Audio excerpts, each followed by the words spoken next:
Hello and welcome to Flights of Fandom, the show where we create improvised fanfiction using tabletop role-playing games. I'm your game master, David, he, him.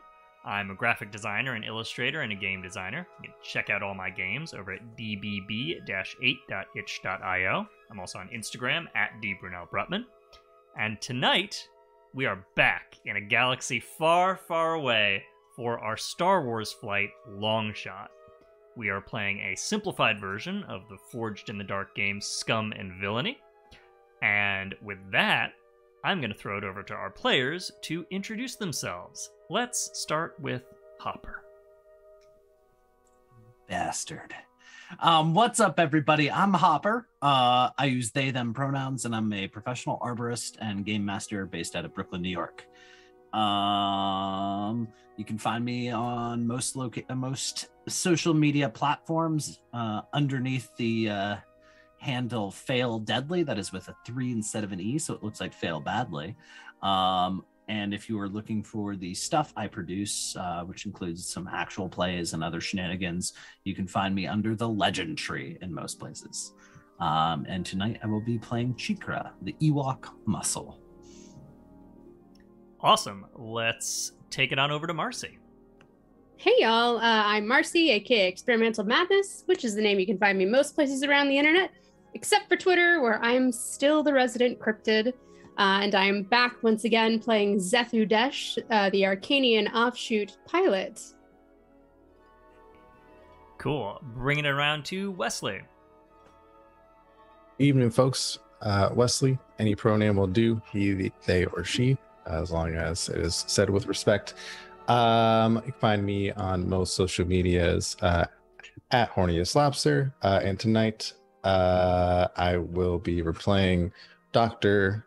Gom Pilsnerg. Great. And finally, a new guest right here, Bill. Hey everybody, I'm Bill. You can see me on this channel a lot with Hopper and Marcy on our Invisible Sun show. You can also find me on Discord at GhostSpike. I would love to talk to you about music and storytelling. Fantastic. Oh, and I'm playing a very secret one-shot addition to this game tonight. Yeah, and we will find out about that in just a bit. But first, of course, we must roll the opening crawl.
And with that, our view moves down across the starfield to reveal the massive wedge of an Imperial Star Destroyer slowly moving through space. We see guarding TIE fighters scream past and wipe to interior Star Destroyer bridge.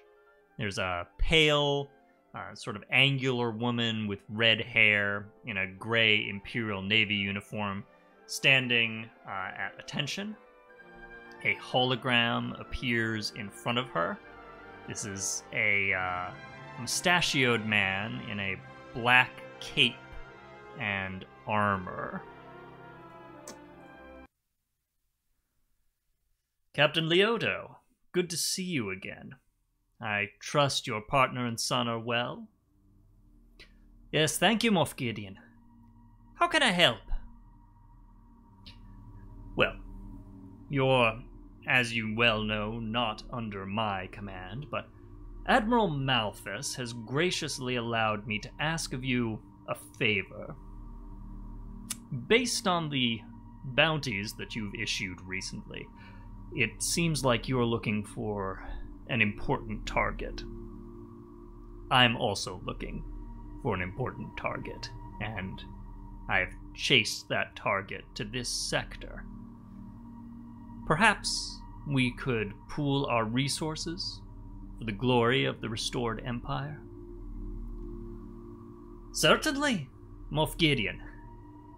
Send us the information. We'll keep an eye out. Thank you, Captain. Long live the Empire. Long live the Empire. Wipe to an icy landscape. Plain of white snow in every direction, broken up only by these huge, jagged glaciers jutting up out of the tundra.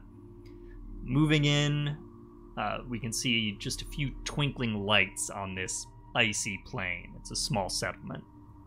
We see a cluster of domes, sort of half buried in the snow, with a few blinking antennas protruding up.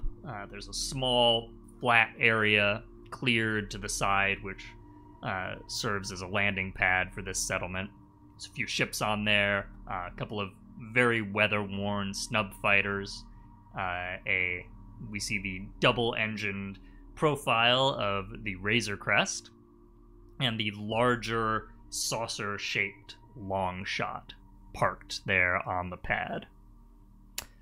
So, as we had a pretty action-packed session last time, we're going to start with the crew's downtime at this little settlement on this little ball of ice that y'all have landed on with Mando.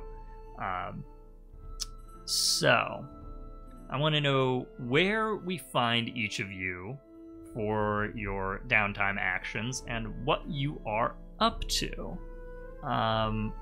Let's start with Zethu.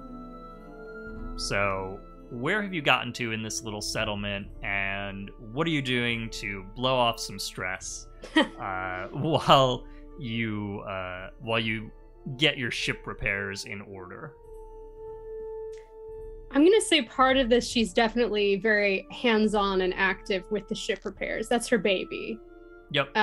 So she's definitely in the midst of everything as everything's getting put together. I hazard to guess that Vel is as well, where she's sitting in the bowels of the ship trying to be a good assistant. She's not, a mechanic. It's not what she's known for, but she can help out. He's much better at it, I think, than she is. So I think it's one part that, and two parts probably drinking a little bit. At the same time?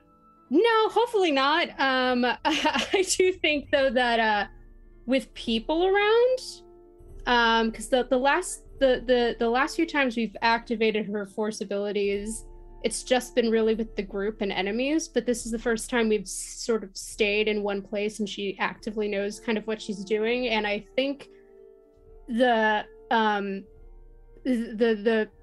emotional like radiation of like people's like feelings or presences or thoughts is sort of overwhelming. And she's not the most empathic person, is probably putting it mildly. So she's got a flask of something that she's using to take the edge off. Okay, so we'll come back to the repairs. Where have you holed up with this flask? I imagine there's only like one cantina. Certainly space moonshine. Oh yeah, for sure. She started out in the cantina, but that actually was probably a bad idea because being around the limited people is definitely making it worse. So she has probably since poured it off into the flask. Originally she was probably drinking from a glass and then has staggered off into the snow. The snow doesn't bother her too much. She's an Arcanian offshoot. She's from an iceball planet. So she's probably meandering around the town.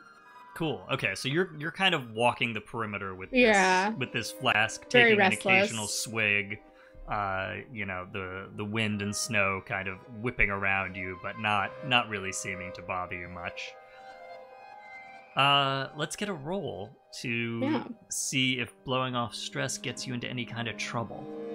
I don't know. This seems like it's probably resolve. So Okay. let's give a 2. roll with your resolve rating. Just 2. Yeah, that seems about right. 2 and a 3.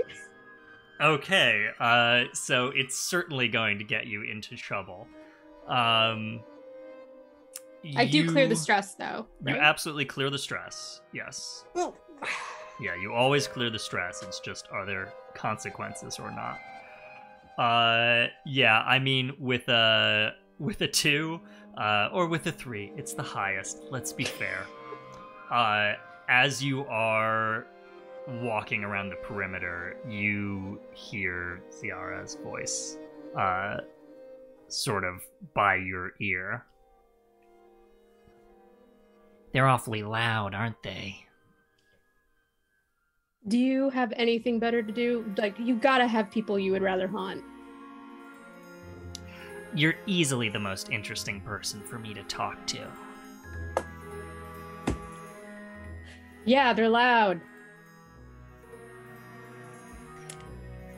Do you want to know how to tune them out? I'm pretty sure if I kill everyone here, we're gonna have to leave faster than the repairs can be done. So I'm guessing that's not how to handle it. Listen, I like how you think. It's straightforward and it's brutal. And I'm into that. But there may be situations where you can't just slaughter everyone around you right away. So, maybe you want to take a listen about quieting your mind. All right, Ghost. Seeing as you're not going anywhere, show me what you got. Great. Now, before we do this, I want you to reach out a little more specifically. That child. How loud would you say that little green kid is? I mean, like when we were flying, he was like a big old ball of light. Yeah. That's power right there. He's like, what, 5 months? I don't know. I don't know what that thing is, but I do know that it's the most powerful force I've ever encountered. Okay. And I'm assuming there's an angle here for your ghostliness. There's an angle here for both of us, which is we gotta get that kid. To what? Take his first steps? In a manner of speaking. Think about it. A raw, untapped source of incredible power. And it's just being carried around the galaxy by some guy wearing a bucket on his head. He has no idea what he's got. You are sounding a little too close to the imps. And I don't need another kid. This is already too many.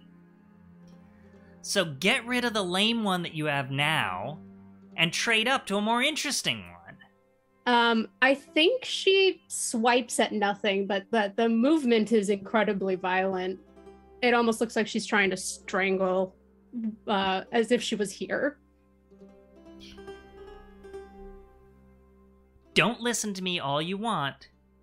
If you want my help mastering this stuff, maybe you should lend an ear.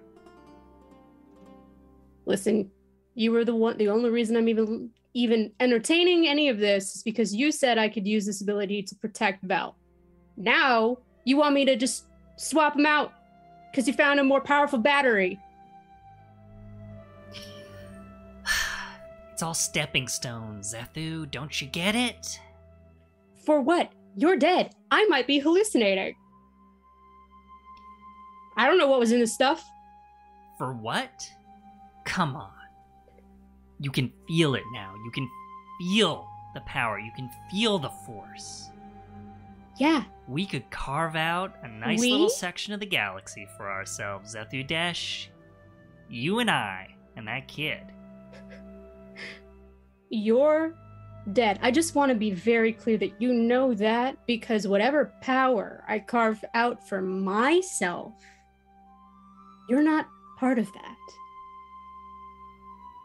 Seems to me I'm part of it right now. I never claimed to be fully sane. I only buy into a little bit of this force stuff. I mean, I've seen what it can do. But Yeah. I'm just trying to get that kid home where he belongs, and I do not need the pressure of another one. And this one is smaller and much more easily lost in the ship. And I can't stress this one enough. I'm not the best person to be handling this, and Mando seems to have that one unlocked. I want to figure this out so I can go back to simple jobs, killing my enemies, and getting paid. You wouldn't have to do any of that if you were really independent. That's what I'm talking about. Really independent. All right, well, real independence here. I'm not listening to you. How's that? Check that out for independence. She doesn't respond. That's what I thought. Let's move over to Dr. Gom. Gom, where have you gotten yourself to in the base? And what are you doing to blow off some steam? Yeah, I think in general, Gom is starting, like, has finally accepted his presumed fate here with this poison that he has. And I think he is just doing anything he can to just get his mind off it. So I think he's like gonna throw on his like rugged old like medical garb and just walk around the base and try to buy or find probably just buy some like just new supplies for the medical supplies for the ship, just to stay busy. Cool.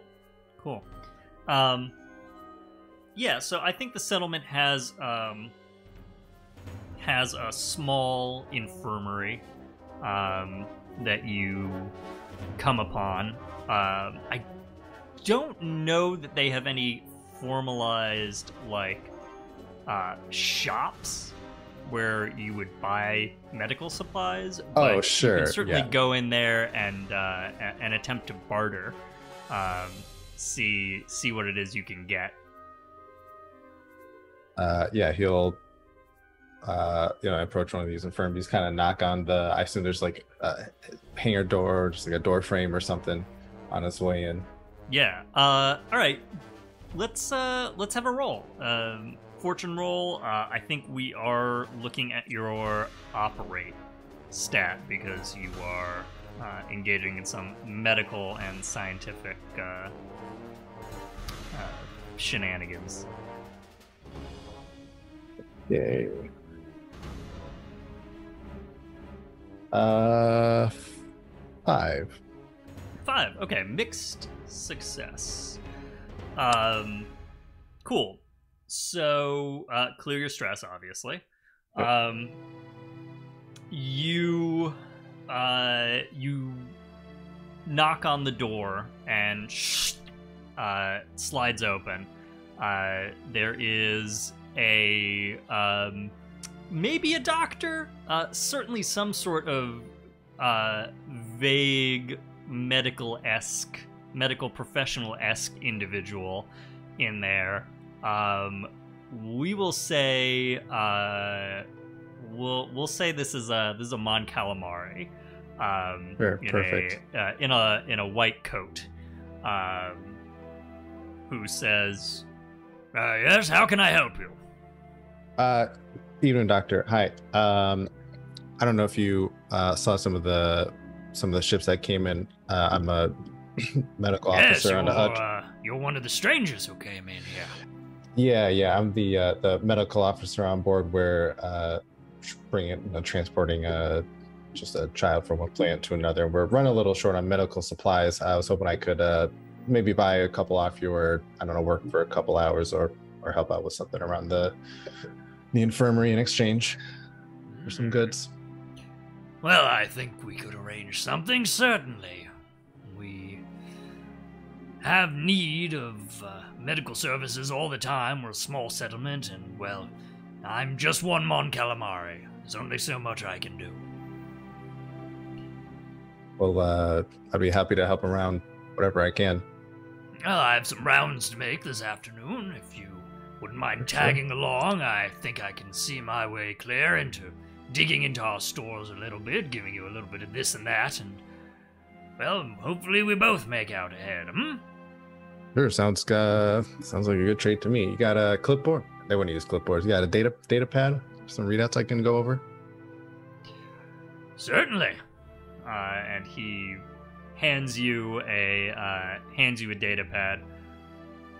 What's your name, by the way? Oh, Gom. Yeah. I'm Dr. Fig. Good to be working with you, Gom. Good to be working with you, Dr. Fig. Now, come on. We have a lot of people to see. And we get, I think, a montage of the two of you kind of hustling around the settlement to the various domes, going up and down corridors, knocking on doors of people who have requested house calls. You are putting a lot of tongue depressors on kids' tongues and telling them to say and looking in there with a little light and administering various hypo injections to folks around the base. And it's hard work for sure. You're definitely hustling. This isn't exactly the most relaxing way to, it's on the sheet, relax. But this isn't exactly the most relaxing way to blow off stress, which is your mixed success. But I think at the end of the day, you've built up some substantial goodwill for the crew, and Dr. Fig sends you off with I think one sort of plastic crate of medical supplies. Perfect. Back to the ship, and says you good work today, Gom. I really appreciate your help out there. It's incredibly tough, and, well, you're a top-notch doctor. I'm shocked you're just kicking around the edge of the Outer Rim like this. You should be working on the inner worlds. Yeah, I should be, shouldn't I? Well, everyone has their mistakes, some bigger than others. You have malpractice insurance for a reason. Well, I don't know if you need it out here. Hardly, but I know what you mean. Yeah. You can end up in this sort of place by accident, but you tend not to stay long by accident, if you catch my drift. Yeah. Nothing as long as we think it is. Well, I think he's gonna just kind of like awkwardly cough on purpose. And then I think for real, he goes, Dr. Fig, I don't know how long we're getting some shit prepared. I don't know how long we'll be at the base, but I'll swing by before we go. I'd like that. Good luck with your ship. Thank you. See you around, Doctor. He nods and turns around and waits for a second, sighs to himself, and then walks back towards the landing pad. Cool. Cheekra, where are you in the settlement, and what have you gotten up to?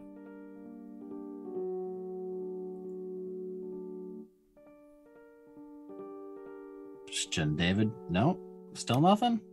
We got you. Okay. Yeah. I love that question. Is there? We know there's a saloon. Is that saloon busy, perchance? I mean, I'd say it gets moderately busy, sort of at specific times when whoever's on a work shift is coming off. There's probably a couple of rounds of work shifts in the settlement, and so a couple of times a day it gets notably busy, and then it just completely clears out with whoever's coming off of whatever the most recent shift is. So if you wanted to go in at a busy time, you could for sure find a busier time to go in. I would love that. Okay. You are in the cantina.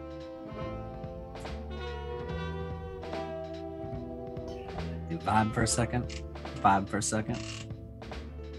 Okay. Cheekra is being friendly, telling boisterous stories. So you're just yelling out, you hear? And then there was, do you understand that the little worms, you must dig into them and pull them out, and then you take them and you stick your hands in, and then you rip it. It's very good. Yeah, and you have an audience of like wrapped, we'll say they're ice miners. They're a group of folks who go out on the ice and dig up big blocks that they then bring back into the settlement, and they melt those down for water and other minerals that get trapped in there, that kind of thing. And this group is just totally wrapped, and they're like they keep like pushing drinks at you across the table. This is like, oh, and then what did you do? And then it ate Cheekra. It swallowed Cheekra whole. What? And the assembled crowd goes nuts. They cannot believe. How did you get out of that? With hand and teeth and claw.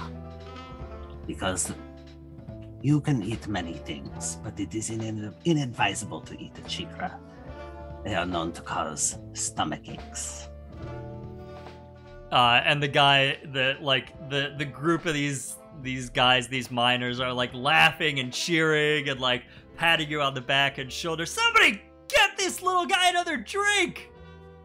I will say, we do see this furry little fucking very well bathed at this point. I think recently experienced a very aggressive dry clean. So might have actually just been put into whatever like laundry cleaner we have. So very, very fluffy, curly, Rex gray fur, softest little thing in the world. But with this, a lot of burn scars on kind of like the one ear and down the arm. Still wearing blast armor, but wearing like a clearly somebody else's very tight like parka that is a full body like giant jacket with an enormous hood, and this little rust-colored Ewok hood, yes, more drinks will be acceptable. Who wants to arm wrestle? Cool. Give me, I think because you're, I think this is probably, unless you want to call it for the arm wrestling specifically. No, that's originally where I was going with it. Probably, let's just say resolve. Oh, okay. Yeah, let's take a fortune roll with your resolve rating. Sweet 1 pip in that. Great. I have put all my points into special abilities. That's a fucking 6 though. Get fucked, David. Amazing. Cool. So you have a fantastic, boisterous evening with these ice miners. You arm wrestle. You like flip a guy like 3 times your size over the table with one arm. No, but you put out like your arm with the mechanical hand on it, and everybody just sort of backs up like, whoa, absolutely no way, but they love it. Everybody's cheering you on, and you have an amazing time drinking the evening away with these ice miners. What are we drinking, David? I mean, I think we certainly have that terrible moonshine, which I think is like, I don't know, 2 steps away from ethanol.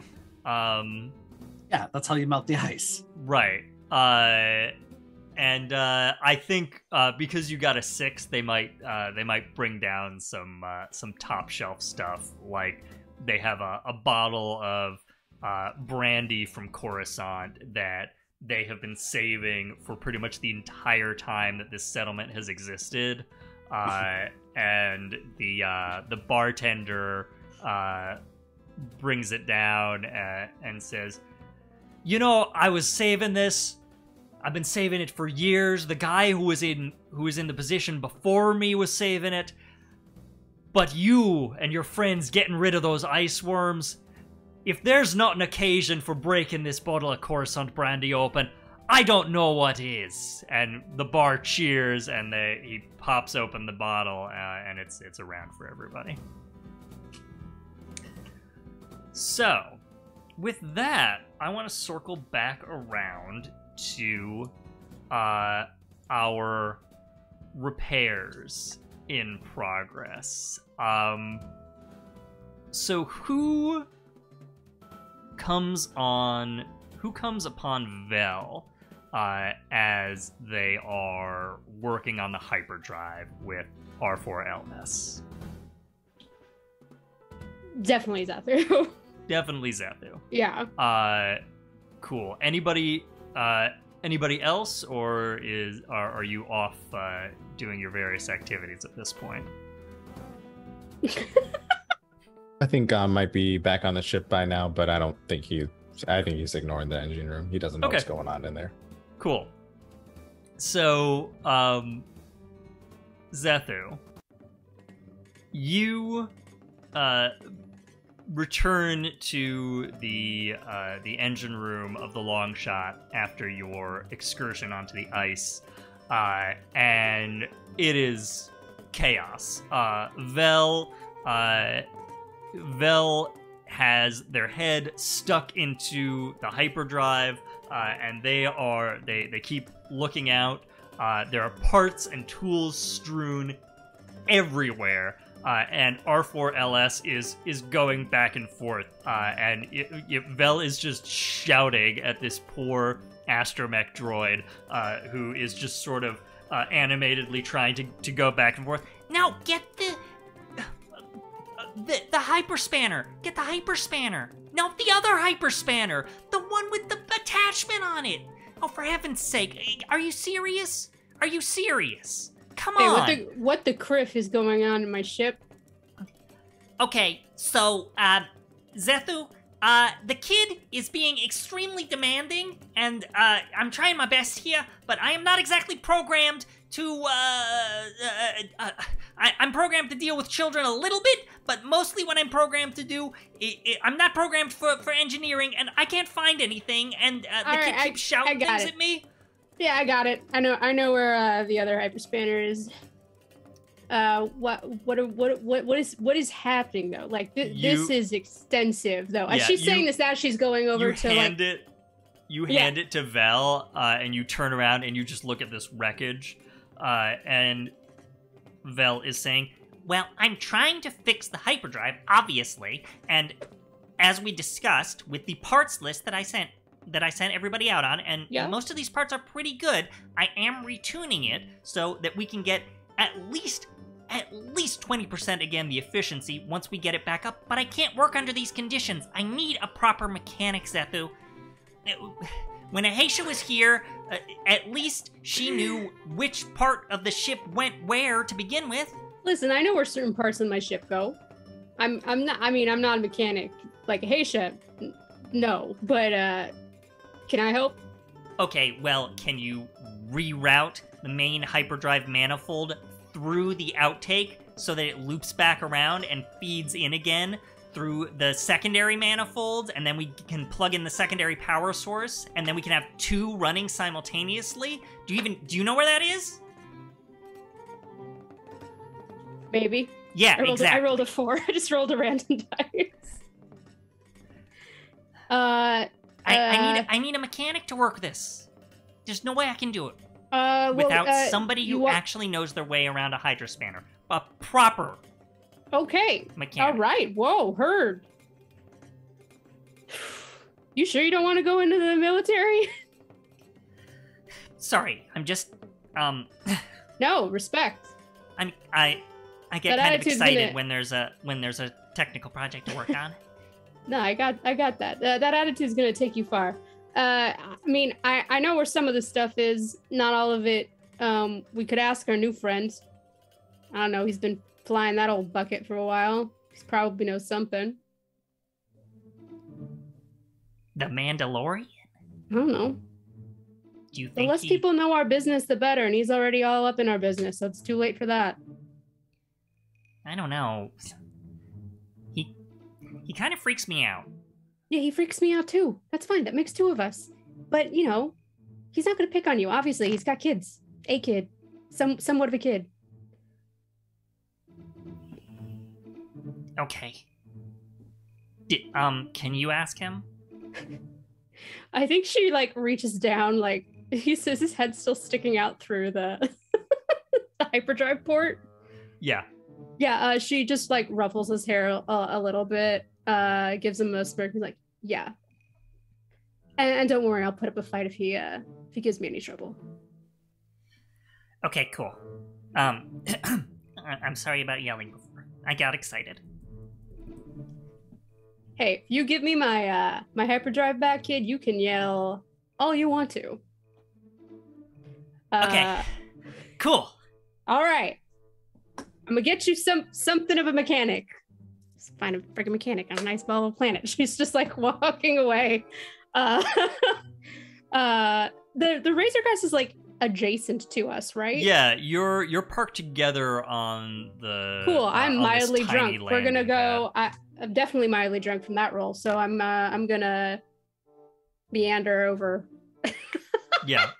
Are the landing doors open, or do I need to like knock on the ramp? I think the ramp is down, and you know you can see some sparks coming from inside as Mando works on the ship. Hey, she like knocks on the side as she comes in. He turns, looks at you. Such a He has stupid idea. you know, he has the Star Wars equivalent of a like a welding torch in his hand. Looks at you, turns back, continues his work. Hey, do you know how to rewire a hyperdrive port outside of the manifold and around back through half of it? Something like that? That doesn't make any sense. Yeah, I may be paraphrasing here. The kid's got a crazy idea about how to fix the hyperdrive, but I mean, I've done basic repairs on it before, but I don't know exactly what he's talking about, and you strike me as a person that's been repairing your own ship for as long as you had it, so... Can you help? You're letting the kid fix the hyperdrive? Kid's good. Kid's the best damn engineer I've ever seen. He kind of looks at you for a beat. I gotta fix my own ship. Maybe you ask the base mechanic. Yeah, because that's what I need. More strangers up in my ship. All right. As you were. And she like turns on her heel and is like, yeah. Mando nods, goes back to what he was doing. And she'll go reluctantly ask a base mechanic the same garbled telephone game that she's been playing. Yeah, so this is the bartender. So the settlement has this one guy who knows a little bit about bartending and a little bit about starships. So you go into the cantina, and he's wiping down the bar there, and you explain this to him, and he kind of cocks his head. Well, that sounds a little. Well, I'll be honest with you. I don't understand a word of that. Right. I've never. I tune the ships here and there where I can, but well, I've never worked on that particular model that you've got out there, and quite frankly, repairing a hyperdrive to where it is under normal circumstances is hard enough. Retooling it from scratch, well, you're gonna need an expert for that. I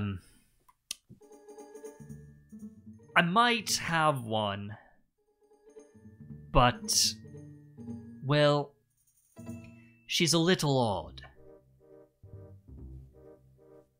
On a scale of 1 to 10, how odd are we talking?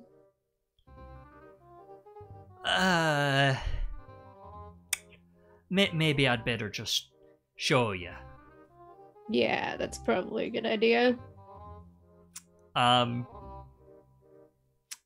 He sort of motions you behind this quarter circular bar that's sort of tucked into the corner of this cantina, and there's a small door back there, which he presses the pad, shunks open,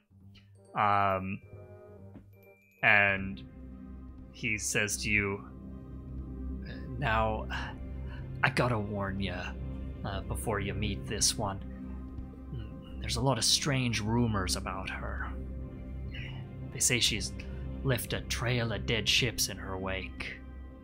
So you're getting me a mechanic who has a trail of dead ships to her name.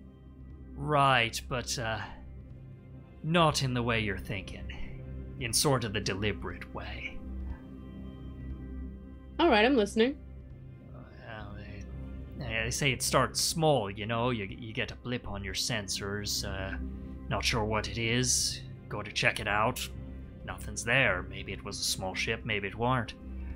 Then your comms go dead. Then your engines. Then the atmosphere vents. Never even know she's there.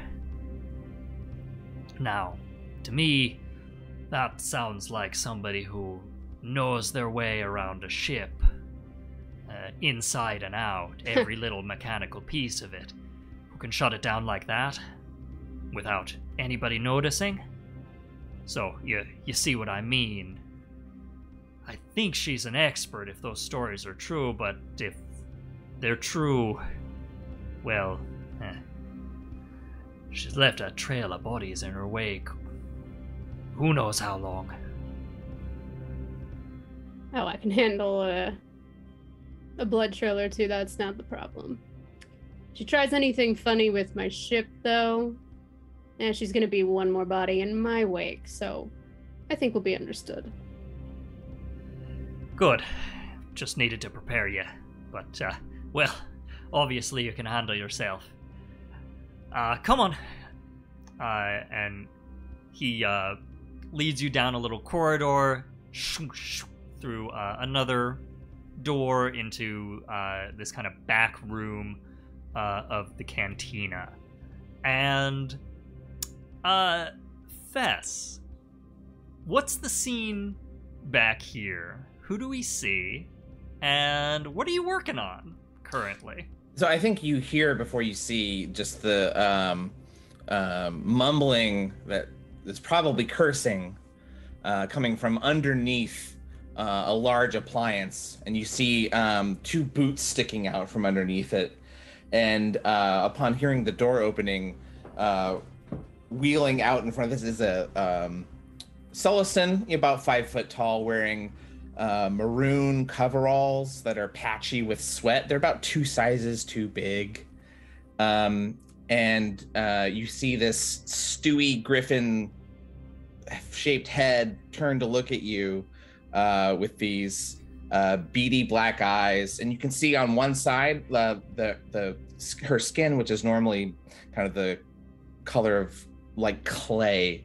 On one side of her face, there's a discoloration of yellow and blue. If you had to guess, it's probably a black eye. And she looks to the bartender, and then she looks to all of you, and she says, Afumagutaka! Bakunazo Grinko! Yeah, Fess, this is Zethu Desh, one of the folks who flew in the other night, and Zethu, this is Fess Fururub, who is how is that fresher coming along? You made any progress on that thing? The plumbing's something fierce. She looked as she said this to see any flicker of recognition on your faces. Once again, 2 more off-worlders that don't speak Solistese. She is by herself. And she spouts off another trail of Solistese, but is trying, you see her very deliberately making hand gestures to the bartender in no uncertain terms that this machine is old and shitty. Well, yeah, it's a shitter. I don't know what you're trying to convey. And you see her like tense up a little bit, and then she backs off, and then she kind of shrugs and points to the newcomers and says, "Look up." You know your way around any hyperdrives? She looks to the bartender real quick, like, is this real? Yeah, they got a light freighter in need of repair. Some kind of genius engineer on that, but she cuts in and goes a mile a minute. Ooh. and is pointing to herself and up. And like that's good. it. That's it. Good. Yes. Yeah. Hyperdrives? I think she took the job. You'll do it? And she like titters like a little laugh and throws the tools that she was using to fix the shitter in the back of the place and nods. Oh, and then kind of waves the bartender goodbye, and it's just like marching on. Yeah. All right. Yeah. This way. Yeah. Immediacy. I like that. Yeah. I understood like one word of that. It's been like a long time since I've heard. So I'm a little rusty with the. No, I'm not even gonna try. Yeah, it's right. It's not too far. Yeah, you're like going as this conversation is happening. Yeah, like Fess is just marching out of the cantina down the corridor, like towards the landing pad. She gets as close as she can to to walking, and then she doesn't actually know like where to go. Like she's looking between the Razor Crest and the other one, and she finally waits. Zethu points, but then like holds up a hand and then sort of doesn't quite get in your face, but just enough that I think you can understand she's being a little intimidating, being like, okay, so the barkeep wasn't wrong about the fact that we've got a genius engineer on board. But what I need from you right now is to not say a goddamn word to anyone that we've got this engineer. You know, we leave, you say nothing, you saw nothing. Do you understand what I'm saying?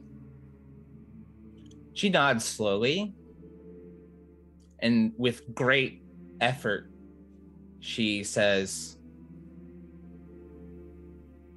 "All hate me." And then she gestures towards the town, here, and then she points in the sky. There. All right. Listen, we've all got pasts we're mildly not proud of. But, you tell anyone about who's on the ship,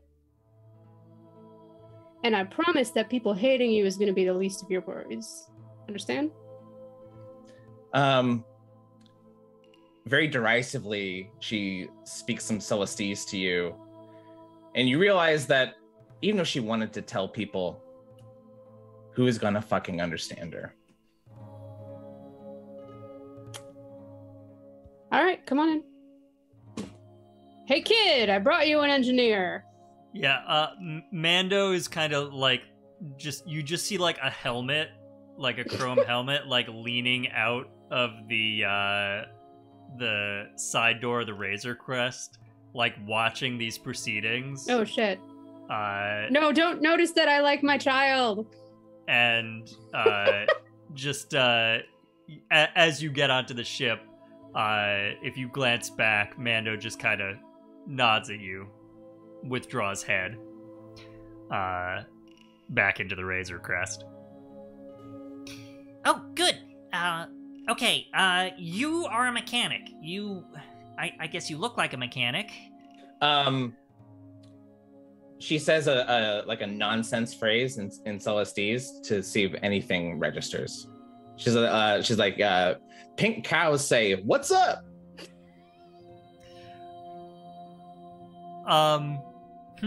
Does the kid know Celestes? Let's have a fortune roll. It's a roll, yeah. Love that. Okay, so let's have a fortune roll with Fess. I'm gonna say resolve because we're talking about. And so all the sub skills they add up together for the total resolve. Yeah. Or no? So okay. What you're looking at now is if you roll with one of your attributes, so insight, prowess, or resolve, you're adding up the dots that are going vertically down the first column. So if I have 0, don't roll anything? If you have 0, you're rolling a 0 disadvantage. resolve. Okay, meaning cool. you are going to roll 2 d6s, and you are going to take the lower of the 2 results. The lower of the 2 is a 2. Okay, so 2 is definitely a failure on this fortune roll. So Vel kind of cocks his curly-headed mop of hair to the side, looks at you in confusion, and says, Okay, well, if you're a mechanic, then we'll talk in machine language, right? and types very rapidly boop, boop, boop, boop, boop, a bunch of stuff out on a data pad and flips it over to you, and it is it's like droid language. It's like droid binary. And it says, do you understand machine language? She looks at this for like 2.5 minutes, and she puts the data pad down and with, again, great effort says, I understand. Okay, good. We can work with that. Okay, so what I'm doing right now, and then Vel just launches into this, like, rapid fire explanation. As soon as he like references a tool, she walks right towards it and like picks up, and then like clearly intuiting what he's about to say, dealing with what he like correcting him even, and going like and pointing over. So like she's getting acquainted. She's basically miming, asking where things are, and like is immediately like working, kind of climbing all over it, like putting her ears to things, and really happy to be talking to Vel, who at least knows what's going on here. And like I think you and Vel are immediately working extremely well together, because you're both just cutting through essentially the nonsense of communication straight to we are solving a problem. And between Vel has this sort of very intuitive higher level understanding of the like engineering theory behind the hyperdrive, and the sort of down-to-earth nuts and bolts, like how things work. This is actually an incredibly, like, though she would never show it, humbling and educational moment for her, because she is always coming at it and turning it off. Like she's never like making it work. She fixes what she breaks, but this is like getting into like how to build a ship from the ground up, and she's actually like enjoying herself in this moment. Great. I think that is going to be around when Dr. Gom and Cheekra return to the ship.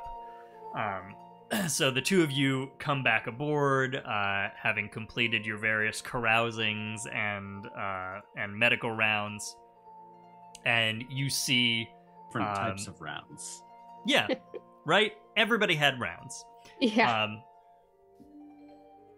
And you see Vel excitedly chattering away with this stranger in the engine room.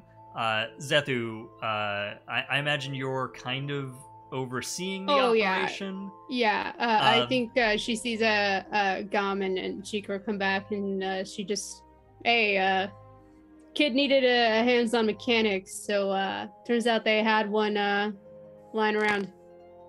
Just pretty good from what I can see. Cool. She's really good. How did you end up here?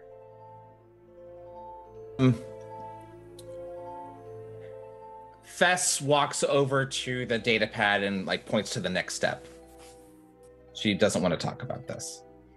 Oh, yeah. Okay, so we're gonna reconstruct the crystalline matrix, okay? And the way that we're gonna do it, we're actually gonna grow this on the plate, okay? We're not gonna build it.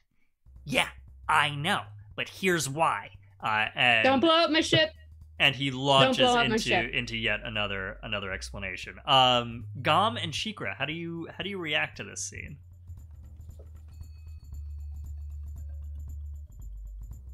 Why do we have someone new on the ship? I do not like that.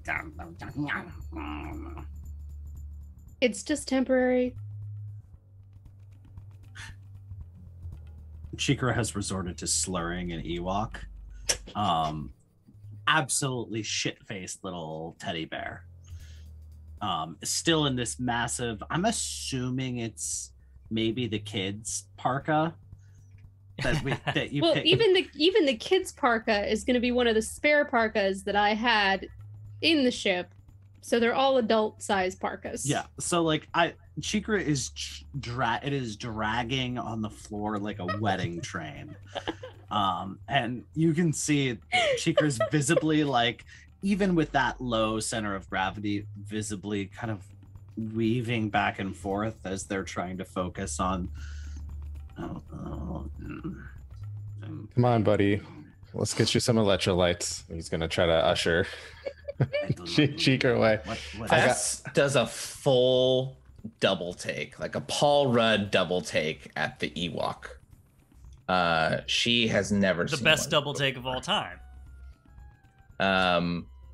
Especially a drunk Ewok. So she stops working for a good 2 beats.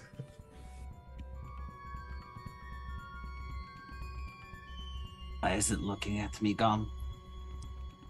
I think Gom won't respond to Cheekra, but we'll look at Fess and go, it's not a small Wookiee. If you were wondering. Fess laughs.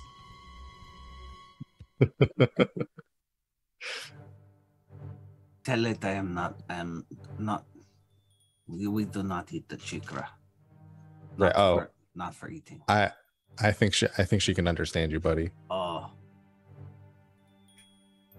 Waves a tiny paw. And then now she's bored and she turns back to Vel. I'm going to go find cookies. We're gonna What get kind some. of cookies? Ahesha left a supply. I am sure it will be very good. I mean, I don't think you should be having those special ones, given that you're already about to fall over. I'll take care of him. Yeah, I think Cheekra immediately face plants right after you say that. All right, yeah, there it is. They step on the parka and face plant in the floor. Well, that took care of everything for us. I think Gom drags Cheekra out. So some time passes. I think Fess, you and Vel make really good progress on this hyperdrive, and you're just becoming better collaborators the entire time. That's great, Cheekra. You I think start to sober up a little bit. And Zethu, there's a knock, bonk bonk, on the landing ramp of your ship. Zethu sort of hits the hatch and has it lower.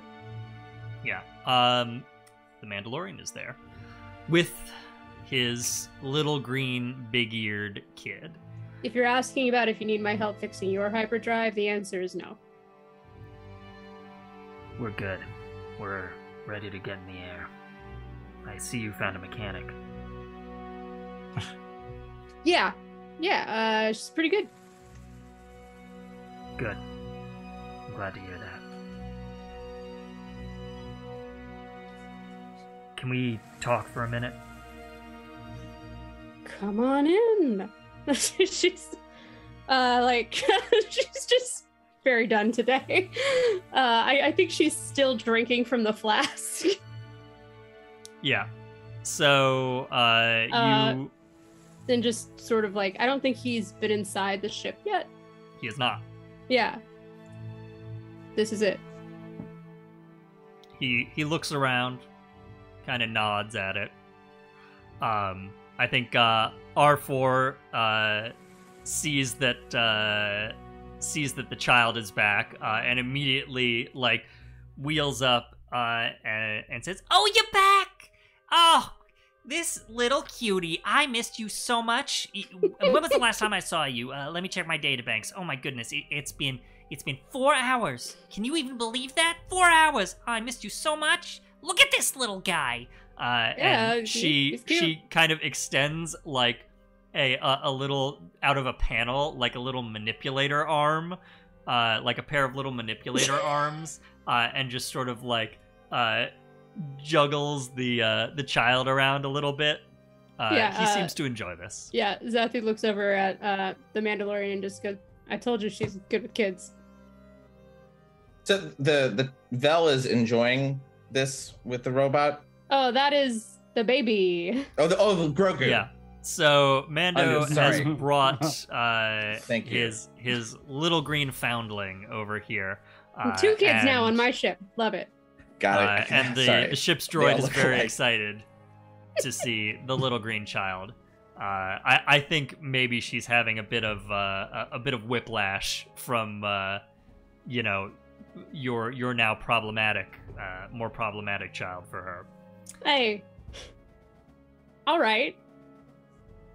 It's fine. and- We're playing favorites already. Yeah, R4 starts to just kind of play with the child who is cooing and like kind of grabbing onto her little manipulator arms that she's bringing out.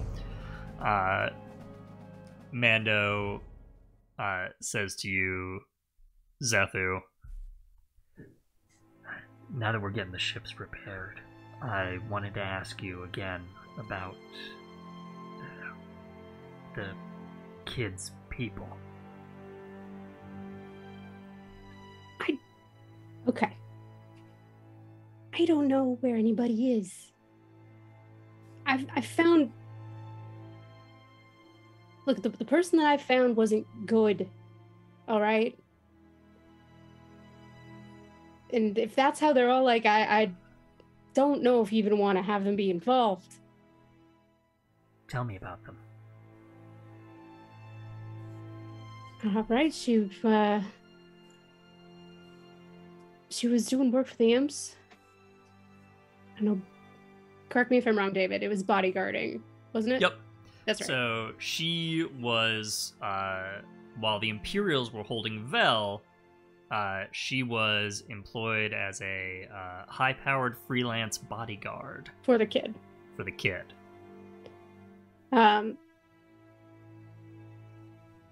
We got to her. She was the kids, our kids, bodyguard. So, not great. We killed her. Like I said. She didn't give any indication where she came from, or how she got those abilities. She talked a lot about the Force. Something that you can manipulate. It gives you power. That she wanted to teach me. But I guess I'm not a very good student. Or I'm too good of a student. It really depends. Yeah, she talks a lot about wanting more. Needing to train more. If she knows about training, there must be people who train.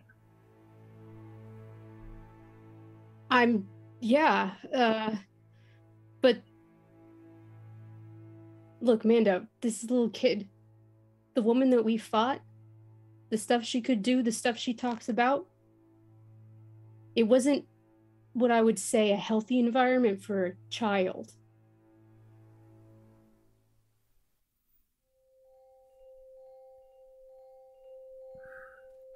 I don't know how any of this works. But if you found her, is there some way to find others? Can you use your abilities? I can try. But between the two of us, Mando, I also don't know how any of this works. I'm only learning now. Give me a blaster, give me a ship, and I'll make it sing, but this, bit out of my depth. I know. I don't understand it either. But Trying my best.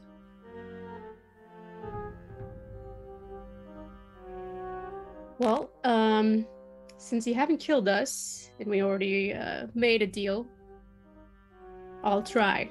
If you want me to sit, I'll do it now if you need me to. I don't know what's gonna happen, though. That's all I'm asking.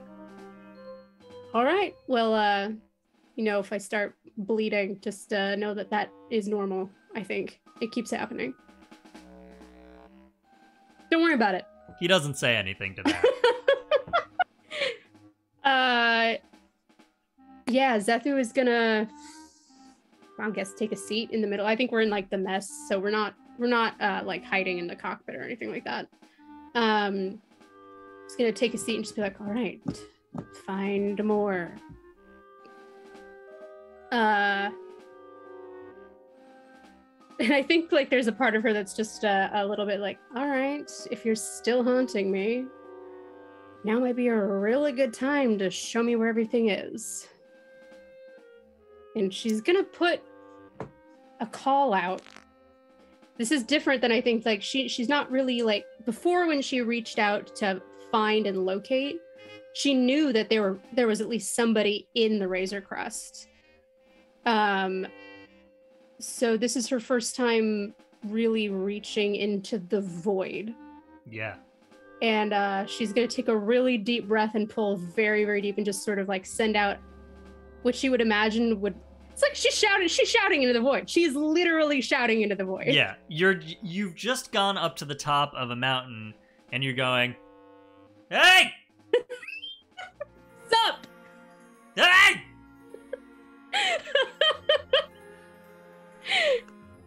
All right. We are looking at a fortune roll for sure. Let's do it with your attune rating. All right, that's 2.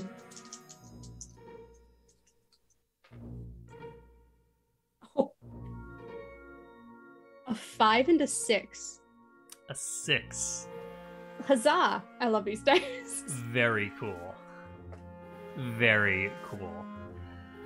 So, Sometimes when you stare into the void, you quiet your mind. And it's the alcohol that's really doing it. And the world of the ship kind of falls away. You know, there's this hum of the air system, the clanking of the work going on back in the engine room, this just sort of low-level buzz of the lights. It all kind of quiets. And you feel your awareness sort of creeping out. And you hear Ziara, who says, All right. Now we're talking. So, we were talking about shutting people out earlier. Weren't exactly interested in listening to that lesson, so let's try the opposite. Let's try bringing people in. All right. You're gonna need something for this. You're gonna need to tap in to that feeling that you've got right in your gut. That feeling that you have about that kid. I want you to think about that, because I'll be damned if that's not the exact same feeling that Chrome Dome over here has for that little green guy. There's a lot of power there. So I want you to feel that. And I want you to bring it out. And see if you can... You're gonna need to take that feeling and kind of connect it to the surrounding ones. The one in him, the kid. His kind of feels a little different. Yeah, he's weird. Don't worry about it. The emotion that actually comes out of her is fear. Yeah, it's mixed with a lot of like, she cares about this kid, but she is not fit to have this kid with her at all. And there's a lot of fear of losing this kid the wrong way and maybe letting this kid down. That is all like tied up with that, and she senses a little bit of that in the Mandalorian, but there seems to be something calmer there that she does not know how to interpret or tap into. For sure. So she just pulls what she can from that. Yeah, Ziara seems pleased by this, though. She's saying, yeah, fear. That's a powerful one. You're gonna need that one. You're gonna need that one a lot. Use that and reach out. And as you do that, you feel your fear for Velf, or you feel your fear for this kid kind of connect to Mando's sense of sort of calm protection for Grogu. This again, it's like if you had the same flavor of something in two different forms, you know, like if you have a candy that's, I don't know, if you have a chocolate flavored candy that's like a hard candy versus like an ice cream, you know, like Cool. like similar but different. I'm grasping for metaphors. I need a good Star Wars one. I love it. But it's Keep like it that. in dessert, man. I'm here for it. And you extend your awareness out and you feel the limits of it. You can't, you know, you start to just sort of feel the other people in the ship kind of around the edges of your perception, and a little further out into the settlement. But there's just nothing out there. There's nothing that feels like that child feels, like the like Mando's foundling feels, which is what you're searching for, what you're looking for. But what you do get is this this loop. And it's weird. Like, Vel was talking about loops before. He was talking about feeding the hyperdrive back into itself. And now you are feeling that in a kind of relational way. And you see that there is kind of an energy that is fed out of Mando through the kid and then back into Mando, and it kind of goes off somewhere else, like a thread that you can kind of follow. And Ziara's voice is in your ear. That thread from the Mandalorian, it leads to others like him.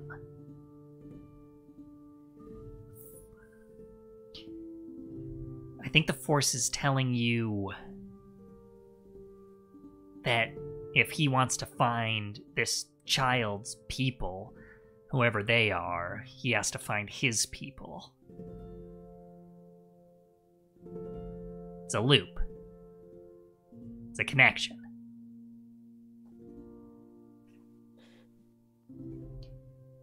It's disappointing. I hope we find more like us. I think on that, like, it's disappointing. Like, she brings herself out of the trance that she was in, just like gasping. Yeah, and you hear those words just sort of echoing in your ear as you leave the trance. Like, they're sort of fading out. I hope we'd find more like us.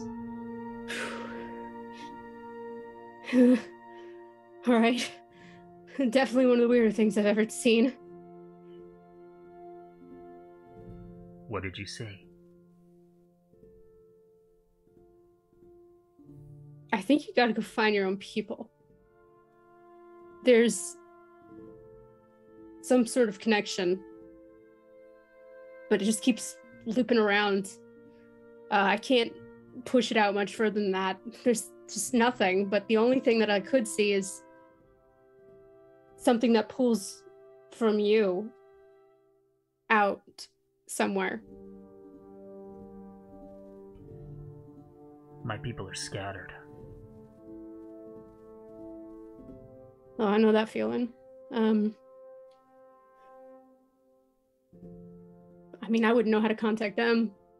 You would. Maybe they know something. Maybe that's what the Force is trying to tell you, me or you. He nods, considers this, and says,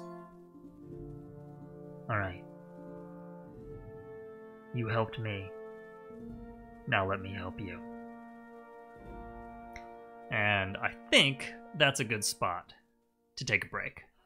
So, we rejoin, I think, the whole crew in the common area of the Longshot.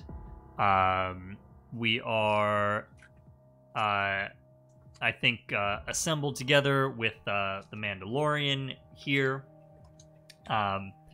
And he is saying to you, all right, you're looking for a ship. What info do you have? Do we still have the data pad that Chewie gave us? Yep. So you have a data pad from Chewie, which has a list of planets that this ship registered to Vel's parents, the Unicorn, landed on over the course of a sort of recurring trade route for the past few years. Yeah, I think Zethu will hand Mando the data. Yeah, he takes it, starts just silently scrolling through, scroll, considers, and then turns to all of you and says, "There." And he's holding out the data pad and he's pointing at a listing, a name of a spaceport and a planet.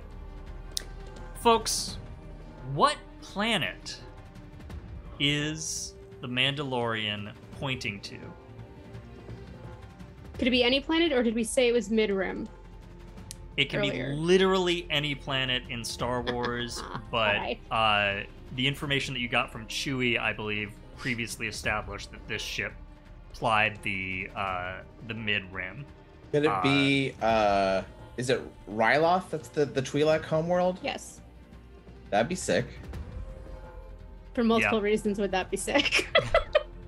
Yeah, could absolutely be that. I will say, It could also be chat. We are Nalhada. also taking suggestions from from the chat if anybody see wants banana. to throw something in.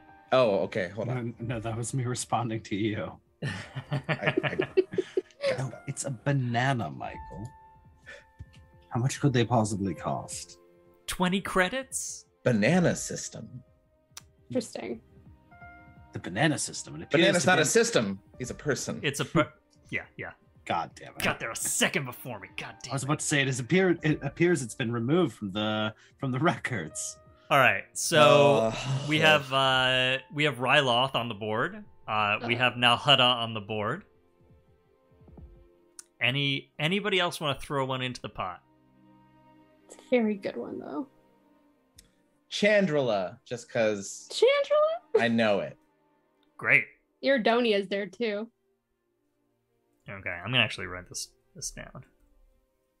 And maybe Trying to remember. I think we might end up rolling for it. We might have to. Let's pick a few more. I'm just over here officially looking at Wikipedia now. Yeah. Is As the Star Wars nerds in the chat should be flexing. Okay. Yeah, Marcy, okay. what was that last one you said? I said Iridonia. Iridonia. Why does that sound so familiar? Great. So we have Ryloth, Nalhada, Chandrila, and Iridonia as options. If we get two more in, then we can just roll a d6 on this. There's a reason you find it familiar, Hopper, but I want you to find out why. How about oh, no. I-Thor? Great. What? No, not Icor. Thank you, autocorrect. Alright, let's have one more. Oh, Ord Tidel. okay. Tidel. Ord Nice. Tidal. Good pull. Great. Alright, we got 6. Who wants to roll this one up? We're I think our rolling guest should do 1d6. that. Yeah, that's our guest's problem. Let's do Bill, it. how do you feel about being the hot seat? Actually, will you give me 60 seconds? Hold on. Did you forget your dice? Yeah. Bill hates real dice. Alternately, Brooklyn might be eating something she shouldn't be eating. It's one or the other, really. I hope it's a novelty die. I really do. Hopper gifted me these dice. Oh. Never You're gonna used roll them. real dice I've for never us? I've never used these before. So here's the D6 for that. Oh, so satisfying. We'll take it on the floor. It is God a damn 4. it, Bill. It is a But 4. Are those the super fucking nice dice I gave you? Yep. Did you immediately throw it on the floor? Yeah. Eat shit and die, Bill. So with that roll, we're looking at the 4th item on the list, which is Iridonia. Oh, shit. Cool. Cool. So that I is pulled the it because I was entry- familiar with it, not because it was a great idea. That is the entry that the Mandalorian is pointing to. That's where you'll find your ship.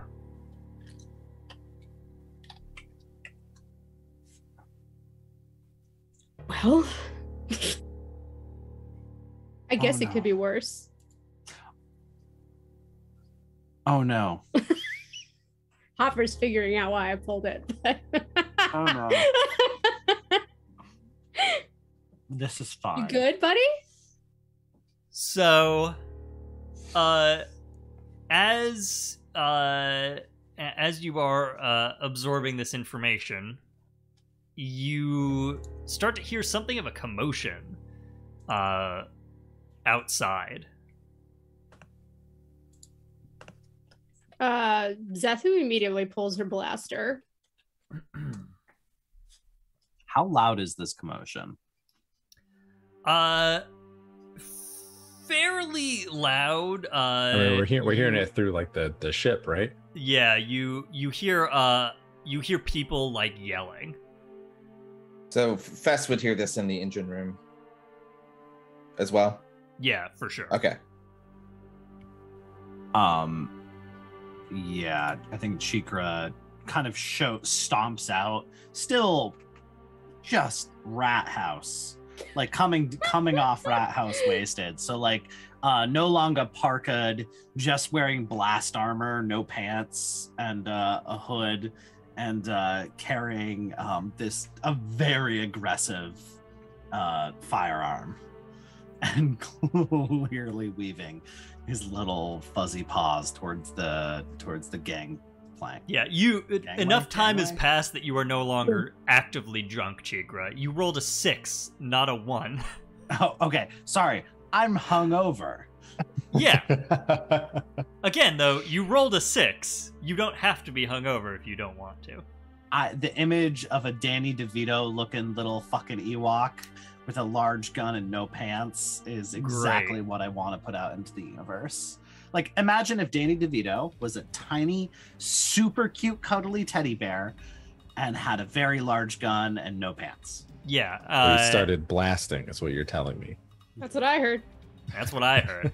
So you waddle out down the Longshot's landing ramp, and I'm Commander Cheekra, and this is my favorite long shop on the Citadel. yeah, and you give a ringing endorsement. And there are people from the settlement kind of running around the landing area. Like, there were some people who were working around here, and they are all like running back towards the base. Somebody is like very animatedly trying to spin up, like get essentially unmothball one of these snub fighters that they have. And Cheekra, you see people like looking to the air as they're doing this, and you look up and you see in the sky, small, a tiny little thing, sort of a light gray wedge. Great, love it. Love this. Hovering in the air above the settlement, and there are a couple of little dots kind of coming down in your direction, getting progressively larger, and you can start to hear very faintly above you the scream of TIE fighters. What do you do? Cheekra runs back inside and runs back outside with a launcher. Wait, what did you see? Imperials. They come. We kill now. Whoa. I think Zethu is gonna like grab you by the scruff, like runs forward. How many? Are they on planet? Not yet. And if you let me go, then they Then- won't be. We should probably get off planet. Or we could stay and kill them. Or we could stay and use the ship. We could fly and use the ship with guns.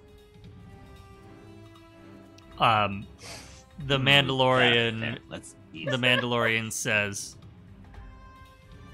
"They're probably after me and the kid." They're probably after us and the kid. And- They're after me! They're after you! Yeah, and you kind of share a stare for a moment, and he goes down the ramp, looks out, sees the people running around, turns back, and says, "If the Imperials think that the kid, but your kid or my kid, are in this settlement, they'll tear the place apart. These people have no way of defending themselves. One of us has to draw them off. One of us has to stay and defend the settlement."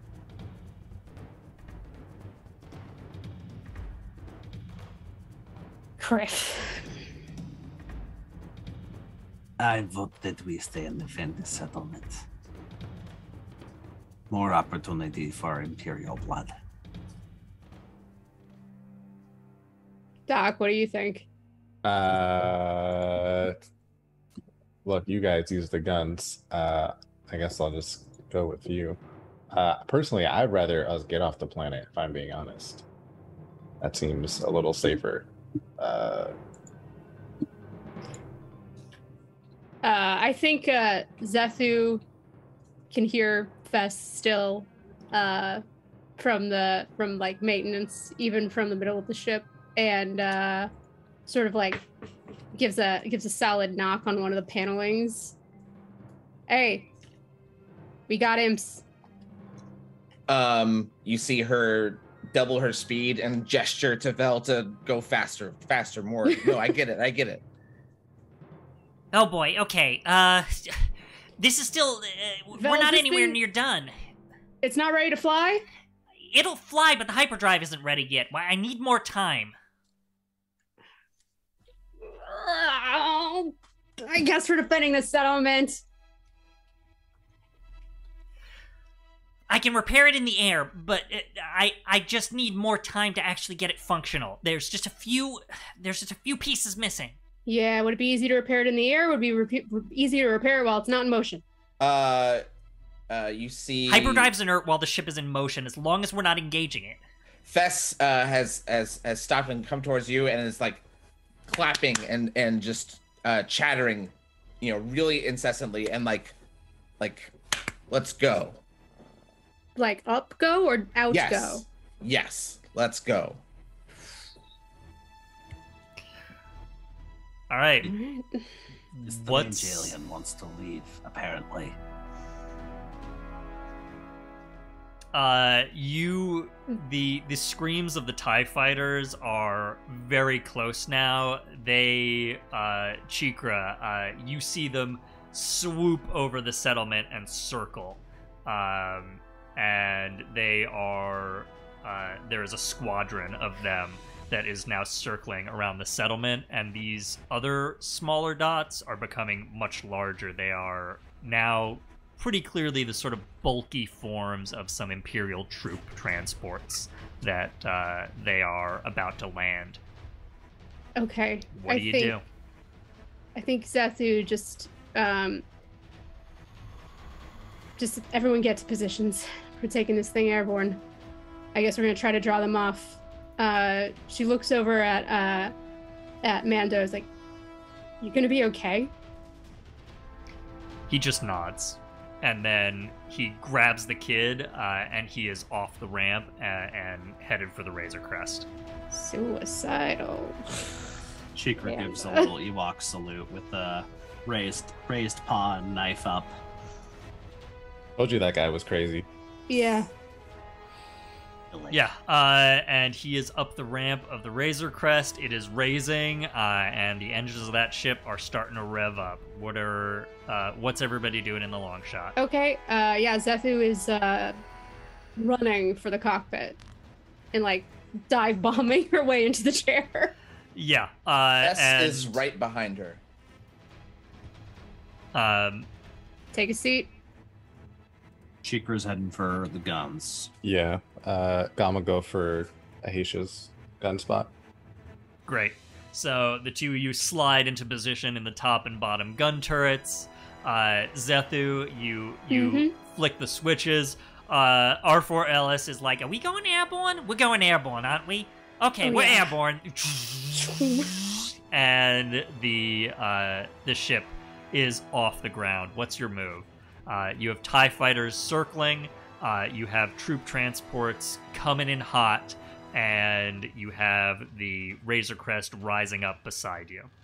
Fess is acting quickly. She did not sit down. Instead, she went to a back panel and started doing some things, and you can see her actually ripping something out. Hey! And she is doing a